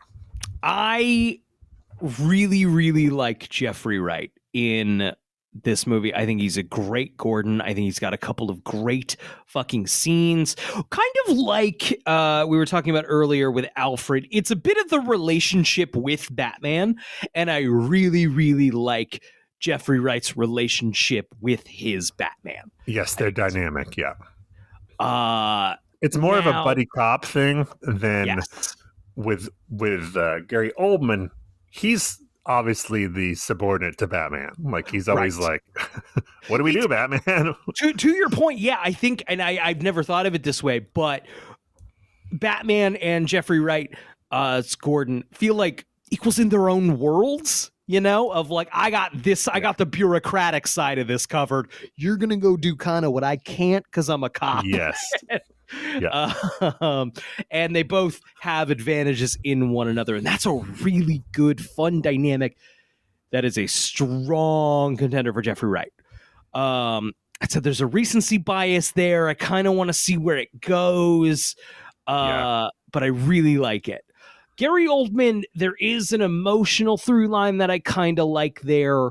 It's also a bigger body of work. He did it 3 times. Right. So it's hard to compare in the same way. I will say, similar to Michael Caine's Alfred, I don't think Oldman's given a hundo. It is a weird casting. He does well. Yeah, that's the thing. He's very good. He's not gonna, but like he's coming to work. I don't think this is a passionate role for him. I do kind of like his take of Gordon as like befuddled, overwhelmed, one good cop in a bad town. Like trying to do his best. I mean, he looks the part. He's got that. That's I remember being so excited. Like he looks like Gordon. Yeah. I don't know if this is a point against him or not, but he is the most incompetent Gordon since Pat Hingle, of course. He makes so many bad decisions in those movies. Man, am I crazy? I kind of want to give it to Wright. Let's give it to Jeffrey Wright. Let's give it to Jeffrey Wright. I really like it, and I'm excited for it's Jeffrey Wright's the most excited I've been by a Gordon, and that's something, right? Like I didn't think anyone would beat Gary Oldman until Jeffrey Wright came along. Yeah. Okay, congratulations, here we go. Jeffrey Wright. This is probably an easy one, but we're going to go through the motions because they're all good performances. Best Catwoman. Great. Lee Merriweather from 66. Meow, meow, meow. Someone named Michelle Pfeiffer from Batman Returns. Yeah. I don't know if I remember that one. Anne Hathaway from The Dark Knight Rises. Good work. And Zoe Kravitz from The Batman. You didn't want to give it to her Lego Batman performance? She's also nominated. And we'll add that one. So we have 4. Typically, if you didn't listen to our Lego Batman episode, she just goes meow, meow, meow, meow, meow. Okay, so she's nominated twice. She's taking votes from herself. Right. I enjoy... We're fans of the Batman. I think she's great in it. I don't think it's her. No. I think it's a great take on it. I am excited to maybe see her again in the next one. Hathaway, kind of the same vibe of like, it's good. It's good performance. Great in that movie. She's great. It's not. Julie Newmar, a classic, you know, and there's like Michelle Pfeiffer's in Conversation with You. But yes. This is it will one never be topped. It will never be topped. We thought Nicholson would never be topped, and then Ledger blew everyone's mind. I'm in a similar spot with Pfeiffer where I'm like, I don't see anyone, because you can't do that again. Nope. And nothing you can do will be as interesting. Nope. It's far and away, I think. And just like no one will ever get vacuumed into a suit like that ever again. Right, yeah. And it's so they unique. shouldn't have done that, but it looks real good. It's so unique. It's so perverse. Yeah. Michelle Pfeiffer, congratulations. It's just God, Batman Returns is really good. Okay, this is going to be a tough one, but not because they're all good, because I don't know what you pick. Best Robin. Oh, great. Burt Ward. Chris O'Donnell. Mm-hmm. Joe Gord-Lev. And Michael Cera. All right. Joe Gord-Lev we got to throw out, right? Doesn't count. He might be the best performance, though. Yes, but like, come on, that's not what we're talking about. But yes, you see Madison. We can leave him in the running. No, I just think he's the best performance out of the four, clearly. Sure, and he is called Robin. Can I tell you what I'm thinking? I want to give this to Burt Ward. That's where I'm at. I do think probably Burt Ward, because he is still none of the other. He is still the Robin. No one's replaced him. Right. That's kind of where I'm at too. Joseph Gordon-Levitt doing something completely kind of different there, but like when we're doing Robin, you're doing Burt Ward. No one has separated that character yet. Right. He's the reason why I think all directors are hesitant to do Robin, because that is what people think of when they think of Robin. Right. And how do you make that cool? I'm ready for someone else to nail it. I think it can be done. I think it's untapped. Do it. Michael Cera has the most emotional connection. His Robin in Lego Batman.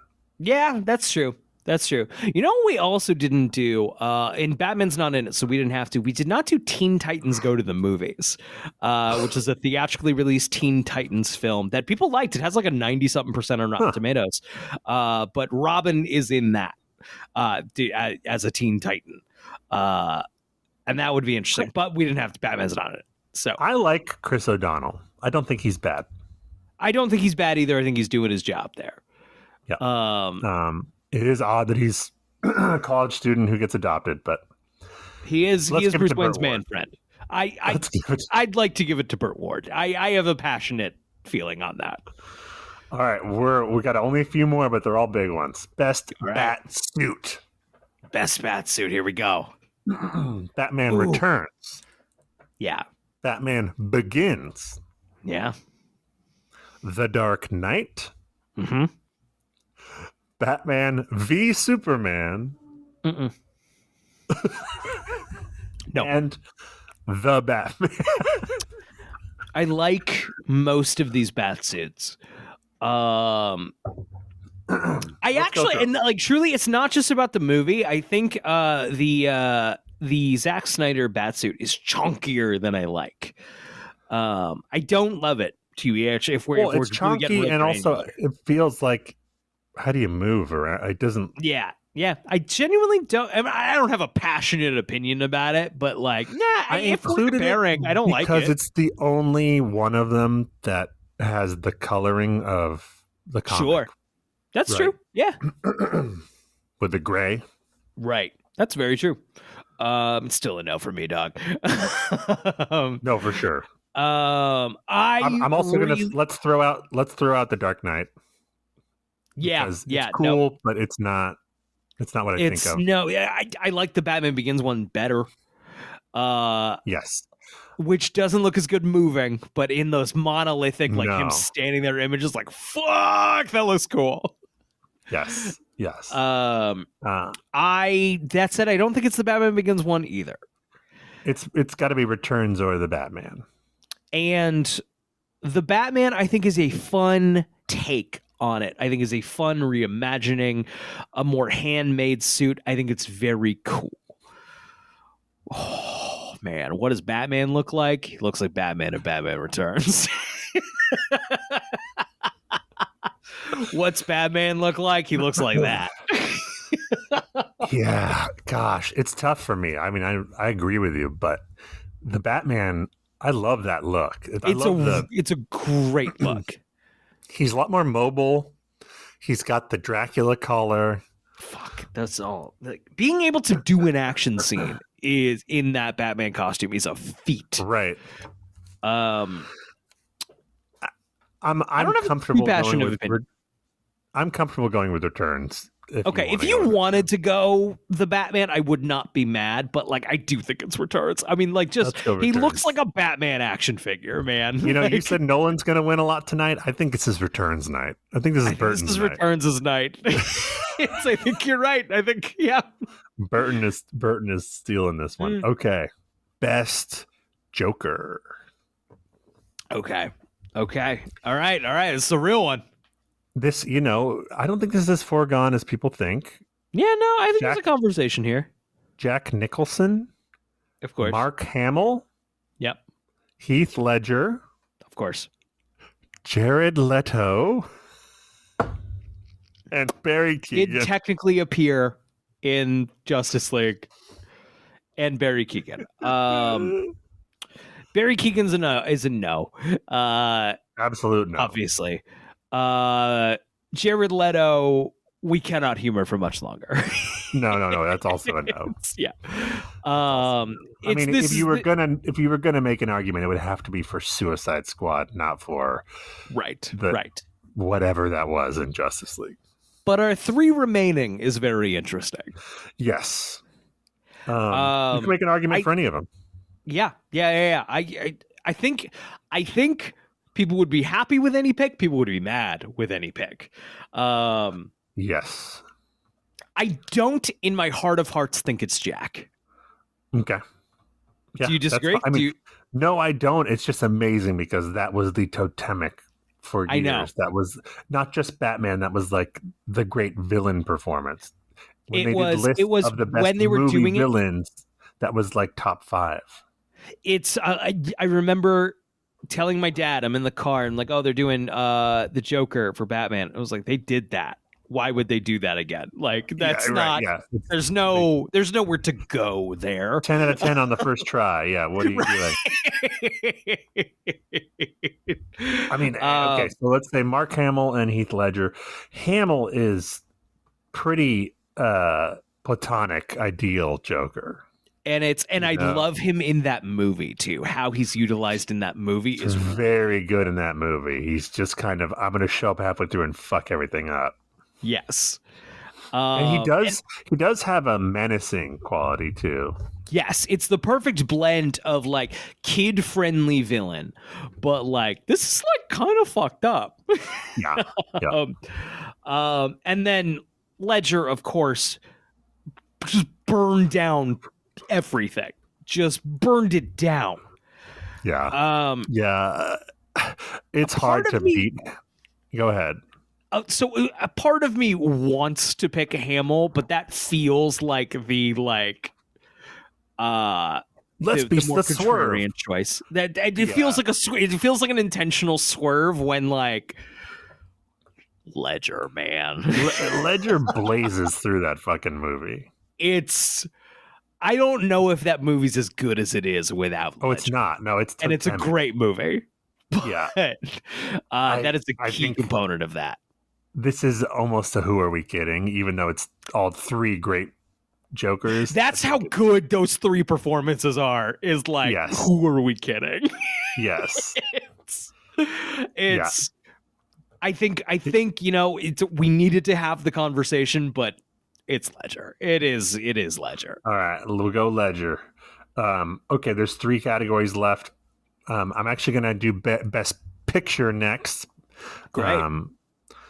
Batman 89, Batman Returns, Batman Mask of the Phantasm, The Dark Knight, and The Batman. You could have made an argument for including any of the 3 Nolans, I think, but I wanted to pick all the ones that the general public has made an argument for. Yes. Yeah, I think you made the perfect list there. Yeah, and I think you can make an argument for any of these movies, to be honest. Yeah. Just depends on what flavor of ice cream you like. Right. I think I don't think it's the Batman, despite I'm just kind of working my way up. I really like that movie. I think it's got a couple warts in there that I wish weren't there. 3-hour runtime. Yeah. Yep. I also don't think it's The Dark Knight. I think at one point I would have said. Whoa! Just the fact that you're eliminating that next. I'm working in a weird sequential order, so let's save that because that's more in the conversation than Batman 89. Yes, I would agree with you. We've talked about the story. What story? It's such a cool fucking movie, but like an iconic movie, but it's not the best. It's style as substance, but like there's scripts. Yeah.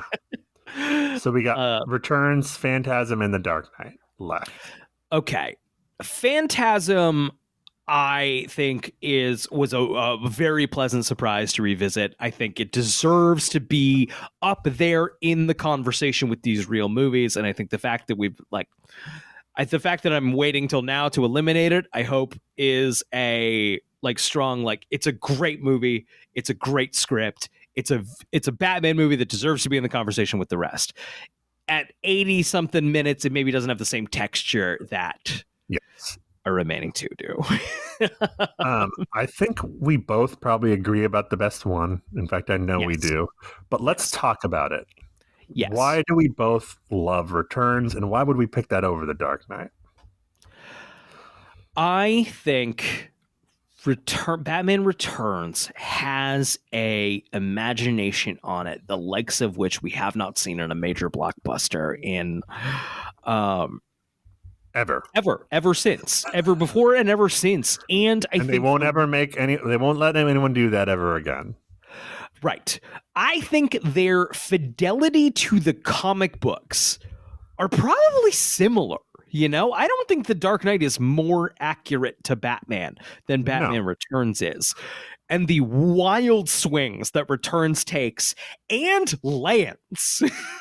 Yes. And the tone is very Batman. I like the gothic Batman tone. I like the gothic Batman. I like that it takes place in a different world, kind of. Yes. I like that it's not Chicago. I like that it's a strange, weird city. And if you leave Gotham City, you fall out of the movie screen. Yes. I mean, it's got the set design, it's got the music, it's got the performances. Keaton, DeVito, Pfeiffer, Walken. I think it distills.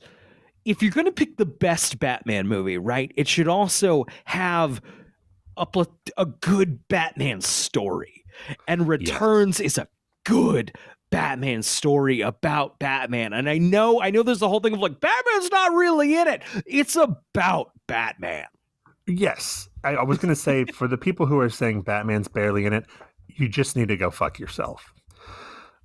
You just need to go fuck off. It's in the way everything is a weird prismatic reflection of Batman. The movie's about Batman, guys. Also, just so you know, the most interesting thing about Batman and the reason why he's so popular is because of his villains. He has the best rogues gallery of any superhero. So Spider-Man's maybe the closest and not even close, No, exactly.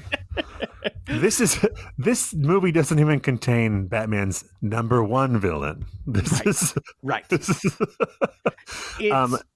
It's so fucking good. And The Dark Knight is great.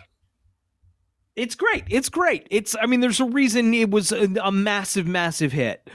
But I think Returns takes the Batman that they created and explores the Batman they created in a really complex, really interesting, really operatic, really melodramatic way.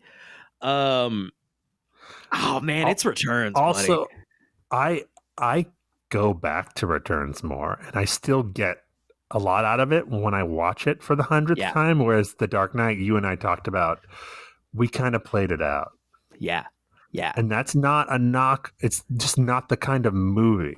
It's the kind of movie that's meant to be experienced in a theater a couple times, just like a roller coaster ride. And I don't say that as an insult because I love that shit. Not at all. It's, I mean, what I think it is, I think that difference is, I think Batman Returns says more about Tim Burton than The Dark Knight says about the Christopher Nolan. Absolutely, yeah. And I think that ultimately, what is art, if not like, and at the end of the day, and we'll get to this probably in one of our next categories, Michael Keaton's Batman more interesting than Christian Bale's infinitely more interesting. Infinitely more interesting. And not a knock. Not a knock. He does his role as James Bond in that movie. We'll talk. Let's just do that next. But okay, so Batman Returns, Best Picture. Absolutely. Yeah. It's so good. Before we did all of them, I think maybe there was going to be more of a fight there. It really, for me, is not a fight at all. So good. A marathon of some really great movies. Batman Returns is something really, truly special. It's just so unique. Okay. Next, we're going to go Best Bat Voice. Bat Voice. Great. So this is not the Bruce Wayne performance. This is not the performance as a whole. This is not how you look in the bat suit. This is just the voice you're doing when you're Batman. Yeah. We got Michael Keaton. I'm Batman. Great. We got Kevin Conroy. It's more I'm Batman.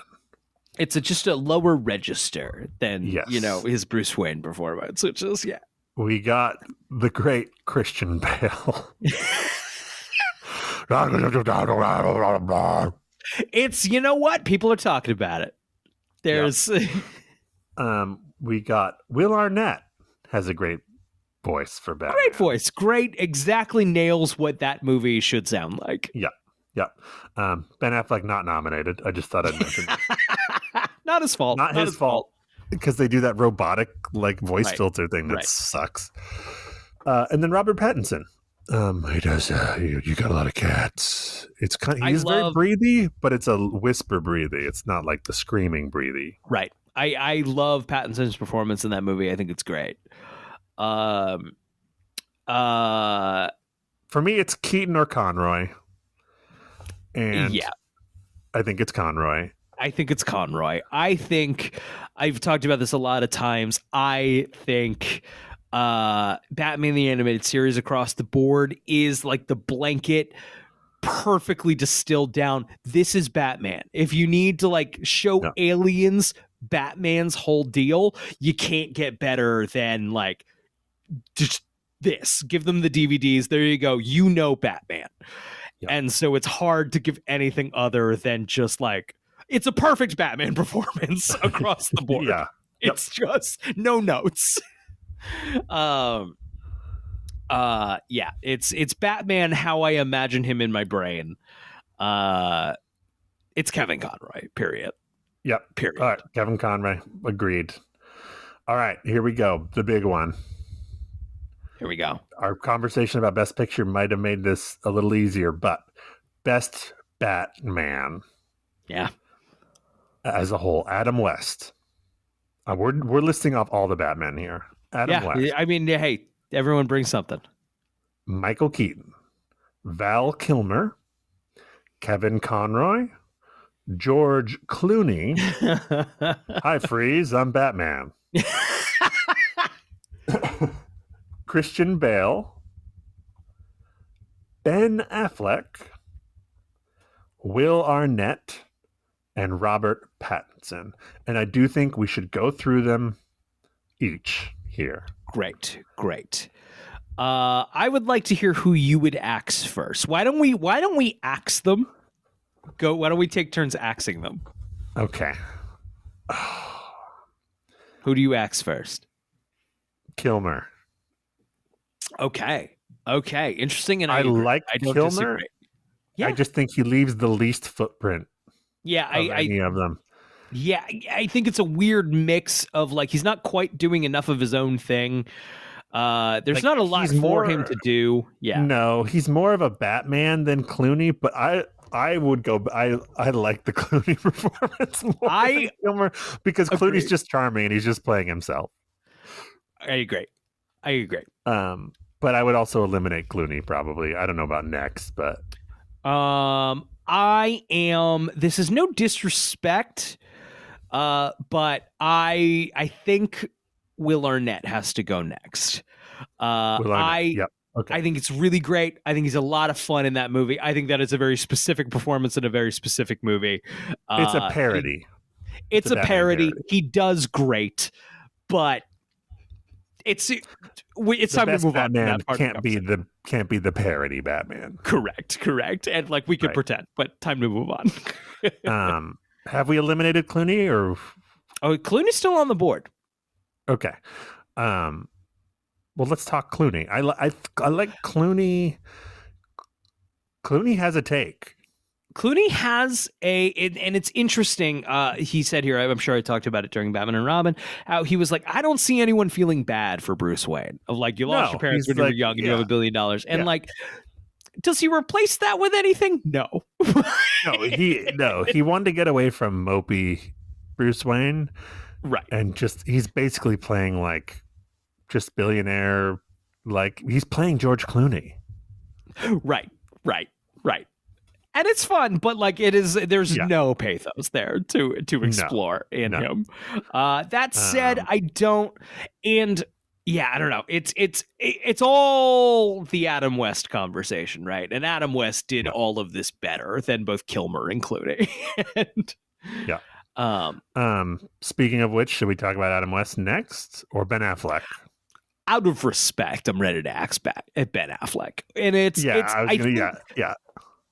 Ben Affleck, I think, has I would love to have seen him in a better movie and to get a better judge, right? It's tough because we both like Affleck and we like the effort, but it's our least favorite interpretation of Batman. By far. Just by far. Just like asshole idiot. Yeah. Not a fan.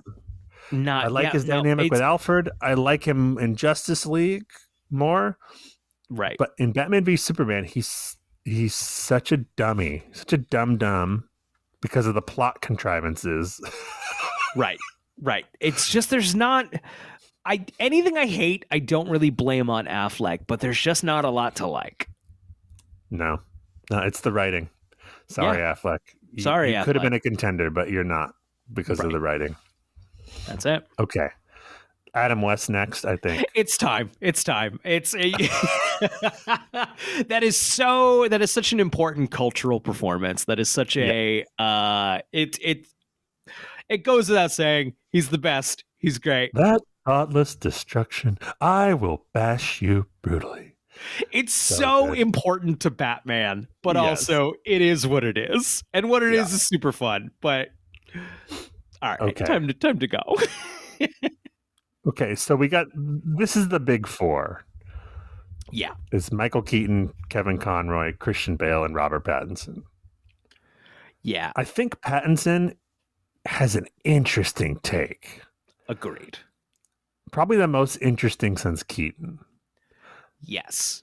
It is the most Keaton-esque of like Bruce Wayne and Batman as like weird guy. Just a weird guy.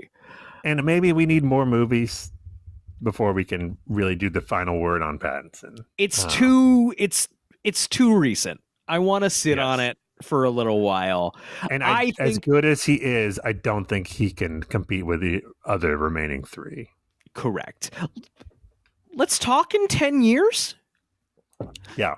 Yep. But for now, I think he should be very proud of 4. I think he eliminated some pretty strong people. Yeah.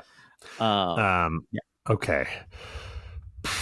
I want to eliminate Kevin Conroy because he's animation, and that seems shitty. I'm ready also. I think ultimately he got voice, and I think that's so that we could have the conversation we know we have to have, you know? Right. It's tough because Kevin Conroy is like that character is like almost the platonic ideal of Batman. Right. But we're talking about Batman in film. Yes, exactly. And if you're just going off of that movie, Phantasm, I don't think he's on the level of Keaton and Bale. Agreed. I think it was less to do with the animation, more he's in one 83-minute movie. And he's great. He's the best. He is in so many ways the best and the platonic ideal of Batman. But it's an 83-minute animated movie. If all we had to go off of was Phantasm, if the show didn't exist, I don't think he's beating Keaton or Bale. Correct. Okay. Christian Bale and Michael Keaton. Brian, how would you describe the differences between the two? Like, how would you describe Bale's take and Keaton's take? So I think it's interesting because it's also tied up in the goals of the movie, right? And I don't know how much we want to separate that. I think they're just intrinsic to the conversation we're having. But you can't ignore the Nolan movies and Christian Bale's performance are much more from Batman's perspective. Batman is a key perspective character, whereas we are much more outside in the Keaton movies. And thereby, Keaton is a little more nuanced and subtle, I think, it's all doing the work there. The music, the set design, it's all filtering in. Whereas Christian Bale is doing more, but there's less there. Does that make sense? Yeah. Bale is more of a hero, and he's more almost Jesus-like, almost like religious figure of like, how do I be a hero? How do I be a symbol for people? What does it mean to be a hero in the modern world? And what are the difficulties that you would encounter in that? He feels like the 2010s or the 2000s version of being an action hero and exploring what an action hero is. Yes. And then Keaton is much less concerned with being a hero. Right. He's so quirky. I don't know how to describe Keaton's Batman. Just like that, you can't describe him better than that opening from Batman Returns when he's sitting lonely in his castle. Right. And that's where I think the difficulty comes in of making this choice of what interpretation of Batman do I like better? It's the Keaton one. But is that performance? Is that what we're like? I just want to give Bale his flowers too, though, because I really love his interpretation of like he's like someone else said this, but like it's like he stopped aging after his parents died. Internally. He's a grown man in a grown man's body and has all this power and money, but he's still like, I'm going to fight bad guys. Yeah. I have made this my life. Right. And then Keaton, you couldn't put Keaton in the Nolan movies and you couldn't put Bale in the Keaton movies. Right. But Keaton, what he's doing is there's just so much more interesting to me. I think, okay, so here's the thing. Here's a couple of guys could have played Nolan's Batman. Right. You could have slotted in a lot of handsome white guys. I don't know. Keaton's face, the way Burton shoots his face, that movie, if Nolan's Batman was Josh Hartnett, I think we're talking maybe about Josh Hartnett here. That's a great argument. And I love Christian Bale. Yeah, I do too. Burton's Batman movies are fundamentally different without Keaton's weird little fucking face. Right. Yeah. No, I don't think, like I said, you don't think you can put Bale in those or anyone that Alec Baldwin even would have been great casting as Batman in a vacuum, but he's not interesting in that movie in the way Keaton is, where Keaton is just like, what is this quirky little guy? What's his deal? It's even the way Keaton is not an imposing figure of like, he's a little shorter. He's not in super great shape. And so the way of like the plastic muscles of the suit are all about the facade he's putting on, all speaks to character in a way that is phenomenally interesting. And you mentioned, I like how the Burton movies keeps Batman at arm's length a little bit. Yeah. Where we don't get under the hood as much of the Bale movies. That's what's great about them, and that's their take is like. And that was a fun take on it. Yeah, yeah. This is Batman's movie. These are Batman's movies, right? And I love that. But I like a little mystery in my Batman. Agreed. I like a little. What's going on there? He's kind of scary. He's kind of weird. I don't know. It sounds like we want to give this to Michael Keaton. I do think I want to give it to Michael Keaton. I can't. The more we talk about it, the more I'm struggling to like. What really cinched it to me is a lot of handsome white guys could have played in a Nolan's movie. You know? Yes. It's a perfect marriage of a lead actor and a director, right? Like it's perfect. I'm ready to give it to Keaton. I think. Give it to Keaton. Man, Burton's movies had a night tonight. Ooh. I did think it was going to be Nolan, and like, no, it's absolutely because Nolan's movies, they're all kind of one. I don't know. And whereas Returns and 89 are very different, so they hit different categories. Wow! Wait, hold on. What is a surprise? One more award that. Whoa! Best tie-in song. Fuck yes. I don't even want to list off the nominees. We know what the winner of best tie-in. List off the fucking nominees. Okay, some Prince bullshit. Josie and the Banshees. I think is that the name of the something in the Banshees from Batman Returns. Oh yeah. I better get that name. I better get the name right. And the Banshees, Susie and the Banshees. Sorry, not Josie. A very embarrassing flub here on this very prestigious, a real Jimmy Kimmel here. Wasn't that John Travolta? Oh yeah, or I was thinking of Jimmy Kimmel reading out the wrong. I don't remember. Jimmy Kimmel took flack for something that probably wasn't his fault. The Great Seal from Kiss from a Rose.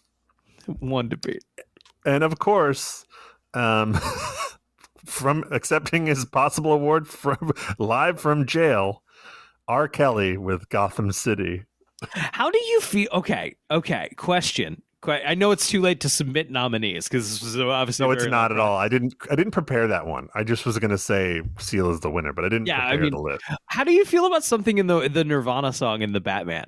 Does that count? Shit! It's not written for, but it did inspire the movie. Seal wasn't written for either. It's just a tie-in song. Got it. Okay. Seal was repurposed for. That makes sense. So yeah, let's include Nirvana. I like it in there. It was dopey in the trailer, but I do like its use in the movie. Agreed on both counts. It's and that was apparently like Kurt Cobain was a big inspiration for this version of Batman, which I think is very interesting. Makes sense. Yeah. That's it. It's not. I just think it's really good. I have a recency bias for the R. Kelly song because it's so fucking of its time and so absurd. It's so of its time. It's so absurd. It's really good. R. Kelly's not eligible to win an award.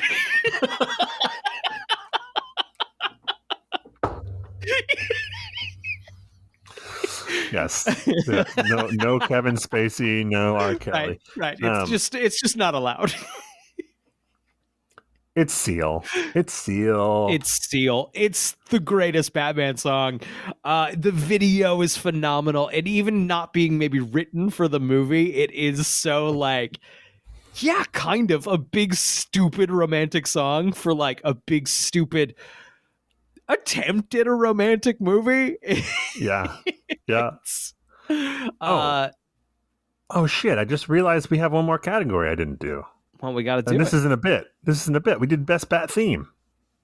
Best Bat Theme. Holy shit. Okay. All right. Elfman for the Burton movies. These are the technical awards that don't make the broadcast. Yeah. Elfman for, I mean, this might be the most important award. The theme is pretty fucking in a lot of ways, yeah. Elfman for the Burtons. Goldenthal, who did the Schumacher. Here, I'm going to sing each theme. Hold on. Yeah, great. Here we go. Elfman is dun dun dun dun dun dun dun dun dun dun. Okay. Also, basically repurposed for Batman the Animated Series of the theme Yes. song. Goldenthal is dun dun dun dun dun dun dun dun dun. Also great. I'm not doing it wrong.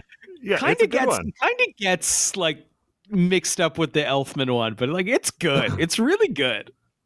I don't know if I can do Nolan. That's like dun. That's like dun dun dun dun dun dun. Yeah, pretty much. It's a very layered track. It's hard to. What would be next? Junkie XL with. Bleh.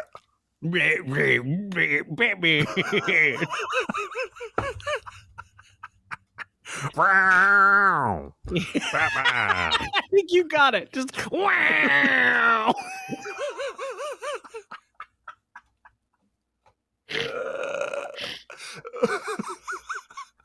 And then, of course, Michael Giacchino with the bum bum bum bum bum bum bum.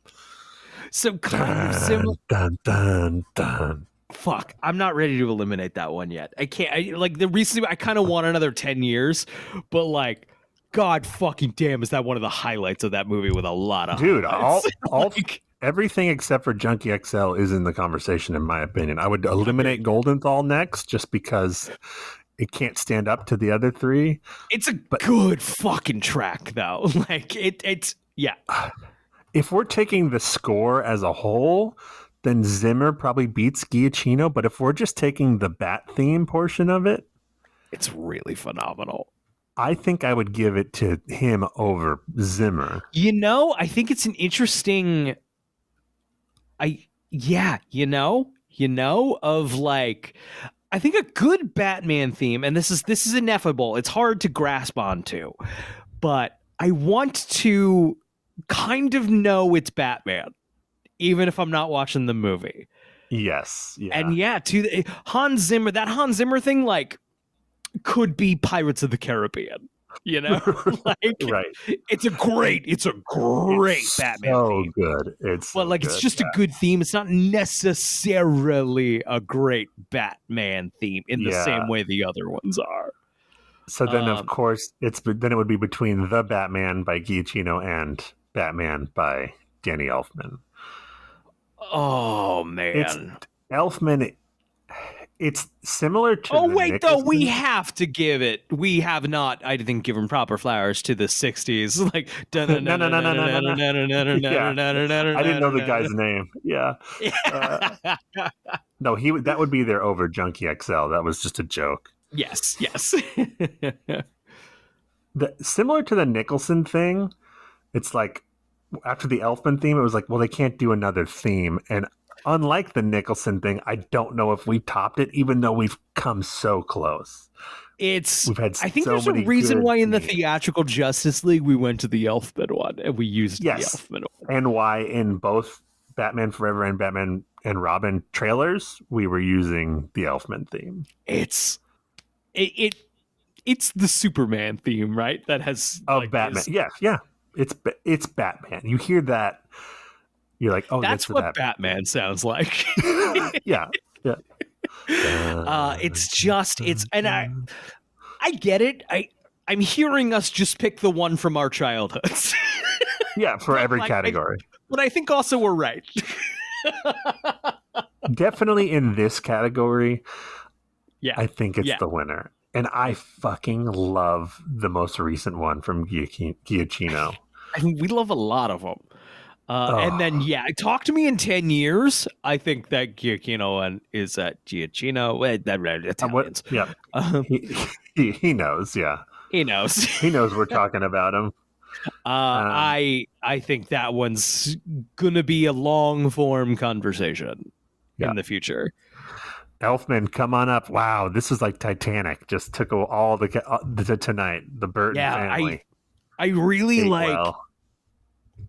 Man, it's if you want in a great series of movies, there's the vision there is unmatched.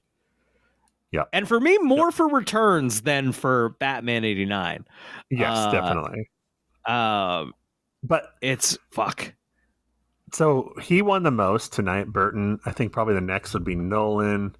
The only one who didn't win any might be Snyder or... Lego Batman didn't get anything either. Lego Batman... It being a parody hurt it in a lot of those categories. Right. I don't think Lego Batman needed those wins. Lego Batman stands fine on its own. It didn't need us. And I think Schumacher's only win was for Seal. So I have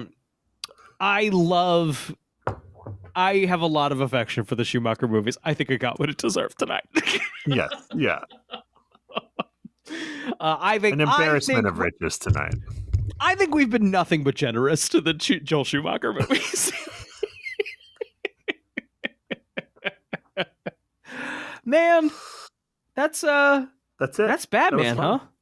Yeah, that was so much fun. Sorry. What a ball! What a nice respite from the dregs of Smallville, a show we both love. A show we love, but needed a break from big time. I did say last week that we would be playing Batman, the role-playing game, next week. I'm not sure that's going to pan out. Some of my first and second round draft picks are not available. That's something we could do whenever, though, too. Right. I'm not too worried about it if we don't hit it. It's definitely on the dock. It's something we would love to do. And we will figure that out, but it might not be next week. So next week, I think it's back. It's more likely back to Smallville. Let's do this. I'm ready. I'm excited. I'm excited to dive back in. See our old friends. Yeah, I think we needed a little time away because we watched 5 seasons continuously, and so I think we'll have a little more to say going into it. Yes. I did want to use this time to announce that the show might look a little different going into season 6 of Smallville. I think we are going to be making an effort to keep that runtime down. I think we're going to be no more hour and a half, 2-hour episodes of the Talon Mix. And that is specifically because Zach and I are moving forward on what we hope will be our new flagship show. More details on that will be coming kind of as they become relevant. But we're going to be talking about movies. We're not breaking up with the Talon Mix. Nope. We specifically have worked this out so that we can keep it going. And ultimately, once we're going to start recording this new show that we've been talking about for a long time. It's gone through several different iterations, through over a year. I think we've been talking about this. Oh yeah. I mean, yeah. Mm-hmm. It's ultimately, once that launches, our weekly output, I think the minutes will be longer. But in order to do that, we need to kind of condense Talon Mix down to just the good shit. Yeah. And if you want us to go back to longer Talon Mix, you just got to hit that button, give us money so that we can quit our jobs and just focus on Smallville, which I don't think is going to happen. But I'll be real. I'll just be. I think Zach and I have never felt better. A couple years under our belt now about our partnership and like making podcasts together. And it gets increasingly hard to be like, well, we have a show about Smallville and we're in season 6. Yeah, it's. We're very, very excited about our movie show. We think you're gonna like it. And we're gonna bank a whole bunch and then keep the talent mix moving. But if you would like to support that effort, there is a link in the bio or link in the description to our Patreon. It is, of course, incredibly kind if you choose to donate to us. We don't expect it, but we definitely appreciate it. Absolutely. If hey, you don't have $5 a month to spare, I get it. I fucking get it. You know what you can do that's fucking free as shit? Pull out your phone as you go to turn off this podcast, which you got to pull out your phone, right? Hit the stars on your podcasting app of choice. Leave a review if you want to be a real extra gold star student. Or if you're listening on YouTube, leave a comment to just like argue with us on a piece, something we said. Give us your Batman award winners. What were your Batman award winners? What categories should we have done? Do you agree with us, or are we blinded by nostalgia? Tell us. You can argue with us. We'll argue back. It's this kind of thing. Like, it's easy. It's fun to do when there's a community, and I kind of miss that element. Yep. We'd hoped to do this one live, and it didn't quite work out. But we'd love to foster some of that back. We'll figure it out. Zach, I think that's it for us. One more time. Do you have one final question for Batman? For now. Yes. Batman. Just one time, please. Who are you really? Good night, everybody.